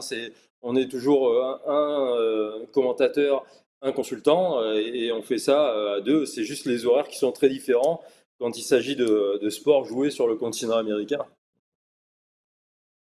Ouais, ça, j'allais dire, parce que, bref, vous faites exactement la même chose que nous, on fait à RDS. On est à la description, mais tout se fait du studio ou dans les Ouais. booths audio. Moi, tous les dimanches, j'ai l'occasion d'être à la description du NFL Red Zone. On fait ça en regardant un moniteur, puis on décrit tous les images. Mais pour vous, par contre, là, le décalage horaire, ça ajoute un degré de difficulté. Parce que si je ne me trompe pas, les matchs prime time, pour vous, ça commence quoi, à 1h, 2h du matin, hein? Alors, nous aussi, on fait le Red Zone. En fait, on a 3 créneaux le dimanche sur la NFL. Mhm. On a Red Zone, 19h, donc ça, c'est pour nous, c'est encore facile. Après, c'est match de 22h, donc le match de 4 heures côte Est aux États-Unis. Et puis les matchs en prime time, là, c'est 2h15 le début sur le Thursday night, Monday night, Sunday night. Donc oui, là, moi, je fais beaucoup cela avec Marco très souvent, mon consultant, et c'est une vie un peu différente, hein. Ouais, ça, j'en doute pas du tout. Mais là, l'année prochaine, lors de la saison 2026, tu as parlé que tu vas être sur place afin de décrire le Super Bowl. Il va y avoir un match également en France, à Paris, les Saints de la Nouvelle-Orléans. Il semblerait qu'ils devraient affronter les Browns de Cleveland. Ça reste à être confirmé que leur adversaire sera Cleveland. Mais là, tu vas pouvoir décrire ce match sur place, du moins, je crois, je l'espère. Dis-moi si je fais erreur. Mais est-ce qu'il y a de l'engouement depuis l'annonce, il y a 2 semaines, qu'il va y avoir un match de saison régulière de la NFL présenté à Paris? Est-ce que tu ressens de l'engouement ou il est encore trop tôt afin là, de prendre le pouls des amateurs de football français? Moi, clairement, je peux dire qu'il y a de l'engouement. On suit beaucoup, on a pas mal de proximité avec les personnes qui nous suivent sur la chaîne par les réseaux sociaux. On aime bien répondre, et puis ça permet aussi de développer un peu la connaissance du sport et d'avoir peut-être un peu plus de fidèles. Mais on sent vraiment que l'engouement est là. Et en France, c'est quelque chose qui n'a jamais eu lieu. Moi, ça fait plus de 40 ans que je suis ça. C'est de la folie. On me demande déjà comment ça se passe au niveau de la billetterie. C'est déjà le cas pour les matchs qui sont joués, soit en Allemagne, soit en Angleterre. Et c'est parfois difficile, hein, pour des Français même de trouver un siège là-bas. Donc, évidemment, Stade de France, un match de NFL. Je pense que ça pourrait être les 2 pires équipes de la ligue. Tout le monde se dirait, c'est un peu comme le Super Bowl, quoi. Ouais, ben si les Browns sont effectivement les adversaires des Saints, vous allez avoir une des 2 pires équipes de la Ligue, font probablement si c'est Cleveland. Mais pour les gens qui ne savent pas, toi-même, tu as joué au football lorsque tu étais plus jeune.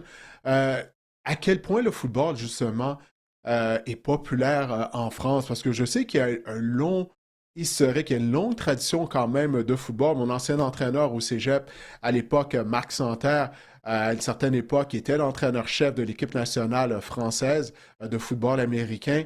Donc, à quel point le football est populaire, là? On parle de football américain, bien sûr, en France. C'est populaire, mais à mon avis, le problème, c'est les structures. C'est-à-dire qu'en France, on ne peut pas jouer comme on le fait aux États-Unis, au Canada, en passant par les rangs universitaires et éventuellement devenir pro. Donc, c'est des ligues d'amateurs. Donc, ça veut dire que les gens qui aiment ça, moi j'ai commencé, j'avais 17 ans. Il n'y avait pas de possibilité de faire ça avant, quand le football est arrivé en France, hein. Moi, j'ai commencé dans les années 80. Et donc c'est populaire, mais avec un côté un peu artisanal. Donc je Mm. pense que ce qui pourrait aider éventuellement, c'est qu'un Français un jour arrive à faire un peu comme dans la NBA, à atterrir en NFL. Peut-être que là, ça développerait des choses différemment. Mais les structures du football américain en France font que, au niveau du jeu, ça reste réservé à un nombre assez restreint. Par contre, la popularité, on la mesure aussi par les gens qui regardent le sport. Et de ce point de vue-là, elle est bien plus large que la population des gens qui y jouent. Et ça, c'est quand même un facteur intéressant pour nous en tant que médias, en tant que journalistes sur ce sport-là. Oui, effectivement, la NFL qui gagne en popularité là, mondialement. En plus, le flag football va être un sport olympique en 2028, donc ça va donner une fenêtre encore plus aux joueurs de la NFL qui sont supposés participer justement au tournoi de flag football olympique. Mais comme je le disais, tu es très polyvalent. Tu es déjà venu à Montréal. Tu as eu l'occasion à l'époque, lorsque le gardien numéro 1 du Canadien de Montréal était Cristobal Huet. Tu avais séjourné à Montréal, tu l'avais suivi. Parle-nous de ce voyage-là, là, puis ça remonte à quelle année? Puis quelle avait été ton appréciation d'avoir la chance non seulement de couvrir Cristobal Huet pendant quelques semaines, mais également tu sais, le Canadien de Montréal, puis de voir à quel point ben, le Canadien est important au Québec, en particulier dans la région métropolitaine. Alors en fait, je suis venu 3 fois faire des reportages sur les Canadiens de Montréal. La première Ah fois, oui, c'était ouais, ouais, ouais. La première fois, c'était effectivement pour faire un sujet sur Cristobal Huet. La première anecdote qui me vient, c'est que j'arrivais des États-Unis et j'avais pas de visa pour travailler au Canada. Et en fait, en passant la douane à Montréal, bon, j'ai expliqué ce que je venais faire. J'ai dit, je viens faire un sujet sur le gardien des Canadiens et ça a été porte ouverte directement. Donc c'était la première approche. Euh, donc oui, j'ai là, pu un petit peu. déjà là, ça te disait à quel point le Canadien ici, là, c'est prestigieux. Dès que tu as mentionné le Canadien, même les douaniers ont laissé entrer au pays. Continue. Exact- Exactement. C'était le passeport, le visa d'entrée, c'était les Canadiens de Montréal. Donc Cristobal Huet qui avait fait une super saison et ensuite qui a fini par gagner un titre avec les Blackhawks un petit peu plus tard. Mais c'était le symbole parfait du joueur français qui joue dans la franchise la plus française en fait des sports américains. On peut pas faire. C'est les habitants. Enfin, pour nous, c'est plein de symboles. Donc effectivement, c'était l'occasion d'un premier sujet. Après, je suis venu après le lockout. Je crois que je sais plus si c'est 2012 ou 2013. Donc là, j'avais fait un vrai sujet sur l'engouement autour des Canadiens de Montréal, le match des Bleus contre les Rouges en début de saison, où tout le monde arrive au Centre Bell pour trouver une place avant que les tickets soient vendus. Il y avait des gens qui faisaient la queue par moins 20 degrés dehors, avec des enfants dans des landaux, etc. Moi, je n'arrivais pas à passer plus de 5 minutes sur le trottoir. Et là, je me suis rendu compte que ouais, c'est une religion quoi, chez vous, c'est fantastique. Ouais, tu l'as dit, c'est une religion pour le meilleur et pour le pire aussi. Des fois, personnellement, je trouve qu'on en parle beaucoup trop dans les médias au détriment d'autres sports, de d'autres athlètes. Mais bref, ça, c'est sujet d'une autre conversation. Écoute, au cours de l'épisode, on parle des histoires à suivre durant l'entre-saison, durant le off-season de la NFL. Est-ce qu'il y a une histoire, quelque chose que tu as hâte de voir comment ça va se développer au cours de la saison morte de la NFL durant le off-season, que ce soit où va aboutir Malik Willis, parce qu'il semble qu'il va être très en demande lorsque le marché des joueurs autonomes va commencer. Est-ce qu'Aaron Rodgers va poursuivre sa carrière? Est-ce que les Patriots vont essayer d'améliorer leur ligne à l'attaque? Écoute, là, j'essaie de t'envoyer des pistes. Est-ce qu'il y a un sujet là, qui te vient en tête et que tu as hâte de voir? Là, ça pourrait être même le repêchage, le draft qui va avoir lieu à la fin du mois d'avril. Déjà, je trouve ça tellement difficile d'attendre la prochaine saison. C'est tellement long entre deux saisons. Mais ouais, Écoute, le combine, le c'est la feeling. semaine prochaine déjà en passant. Hein? Ça commence déjà le combine, là. Oui, oui, Dans une oui. semaine, si je ne me Oui, trompe pas. mais par rapport à la saison même, c'est plein Ouais. de petits épisodes. Mais on a hâte que la compétition reprenne. Malik Willis, c'est intéressant. J'en parlais avec un de mes collaborateurs il y a quelques temps. Je me disais, mais s'il y a vraiment des scouts qui font leur travail dans la NFL, les quelques matchs qui ont été joués par Malik Willis, effectivement, du côté de Tennessee, c'était pas encore ça. Mais ce qu'il a montré en tant que titulaire, là, cette année, c'était vraiment, pour moi, c'est un vrai prospect. Après, bah, les histoires, il y en a plein. Est-ce que San Francisco va réussir à mettre un effectif sur pied? Parce qu'on les voit faire une saison qui les amène presque au Super Bowl, alors que l'équipe est décimée tous les ans. Est-ce que Bonix va confirmer? Est-ce que les Broncos de Denver Hmm. auraient pu être les représentants de la conférence américaine au Super Bowl et vont faire le passage l'année prochaine? Aaron Rodgers, effectivement, ça peut être un sujet pour l'année qui vient. Oui, il y a, je ne sais pas si tu veux développer plus particulièrement sur un sujet, mais chaque année, une fois que ça s'arrête, on commence à discuter de la suite. Est-ce que Fernando Mendoza va être attiré par Tom Brady du côté des Raiders? Et est-ce que ça va pouvoir repartir tout de suite? Ou est-ce que ce sera une affaire encore difficile à gérer, qu'il va lui falloir des années? Je vois des dizaines de sujets moi, qu'on pourrait développer pendant cette intersaison. Ouais, ben c'est ça qui est génial de la NFL parce que c'est rendu 12 mois par année. Hein. C'est à l'année longue. Il y a toujours des choses dans l'actualité. Écoute, hier, justement, bon, les Dolphins de Miami ont fait le ménage. Ils ont libéré Tyreek Hill notamment. Puis là, on dit même que Tua pourrait se faire libérer ou échanger au cours des prochaines semaines. Donc ça va être un dossier à suivre. Mais toi qui suis la NCAA, est-ce que tu crois que vraiment Mendoza a l'étoffe va être le tout premier choix du repêchage et possiblement devenir un joueur de concession là, du côté des Raiders si les Raiders le sélectionnent avec le premier choix du repêchage? L'étoffe, je pense sans doute, mais on peut pas. C'est un sport qui demande tellement de complémentarité. On peut pas penser que un joueur va arriver dans une équipe et sauver la franchise en une seconde. Je vois pas trop d'exemples comme ça de joueurs qui ont basculé le destin d'une équipe sans que les pièces aient été mises autour de lui pour en faire une Mm. équipe de qualité. Donc on verra où il va atterrir. On peut imaginer les Raiders. Il a été impressionnant sur la saison. Il était dans une équipe avec beaucoup de joueurs très expérimentés, un système qui a bien tourné. La NCAA est bien différente maintenant avec le NIL, avec le portail, etc. J'attends de voir. Après, au niveau quand on regarde la mécanique de Mendoza, quand on regarde les atouts physiques, la taille, le comportement, je pense que c'est quelqu'un qui a des atouts. Mais il y a combien d'exemples comme ça de joueurs qui ont été Mm. repêchés et qui ensuite n'ont pas réussi à faire ce qu'on attendait d'eux dans leur équipe professionnelle? Ah, t'as absolument raison. Tu sais, puis ça en vient toujours aux équipes de développer le talent de ces joueurs-là également. Là. Puis les équipes sont tellement impatientes maintenant. Combien de fois, là, lors des dernières années, un carrière a été repêché, et puis lors du repêchage, on entend ah, ben, tu sais, il devrait peut-être passer une année assis sur le banc pour apprendre. La semaine 4 ou la semaine 5 du calendrier régulier arrive. Là, le joueur devient partant, puis des fois, il n'est pas toujours prêt. Donc, c'est ça la NFL. Il ne faut pas oublier que ce soit les entraîneurs, les DG, ben, ils doivent sauver leur emploi, puis des fois, ils s'empressent d'envoyer les jeunes joueurs dans la mêlée. Bref, j'ai bien hâte de voir ça si Mendoza sera effectivement le tout premier joueur sélectionné lors du prochain repêchage.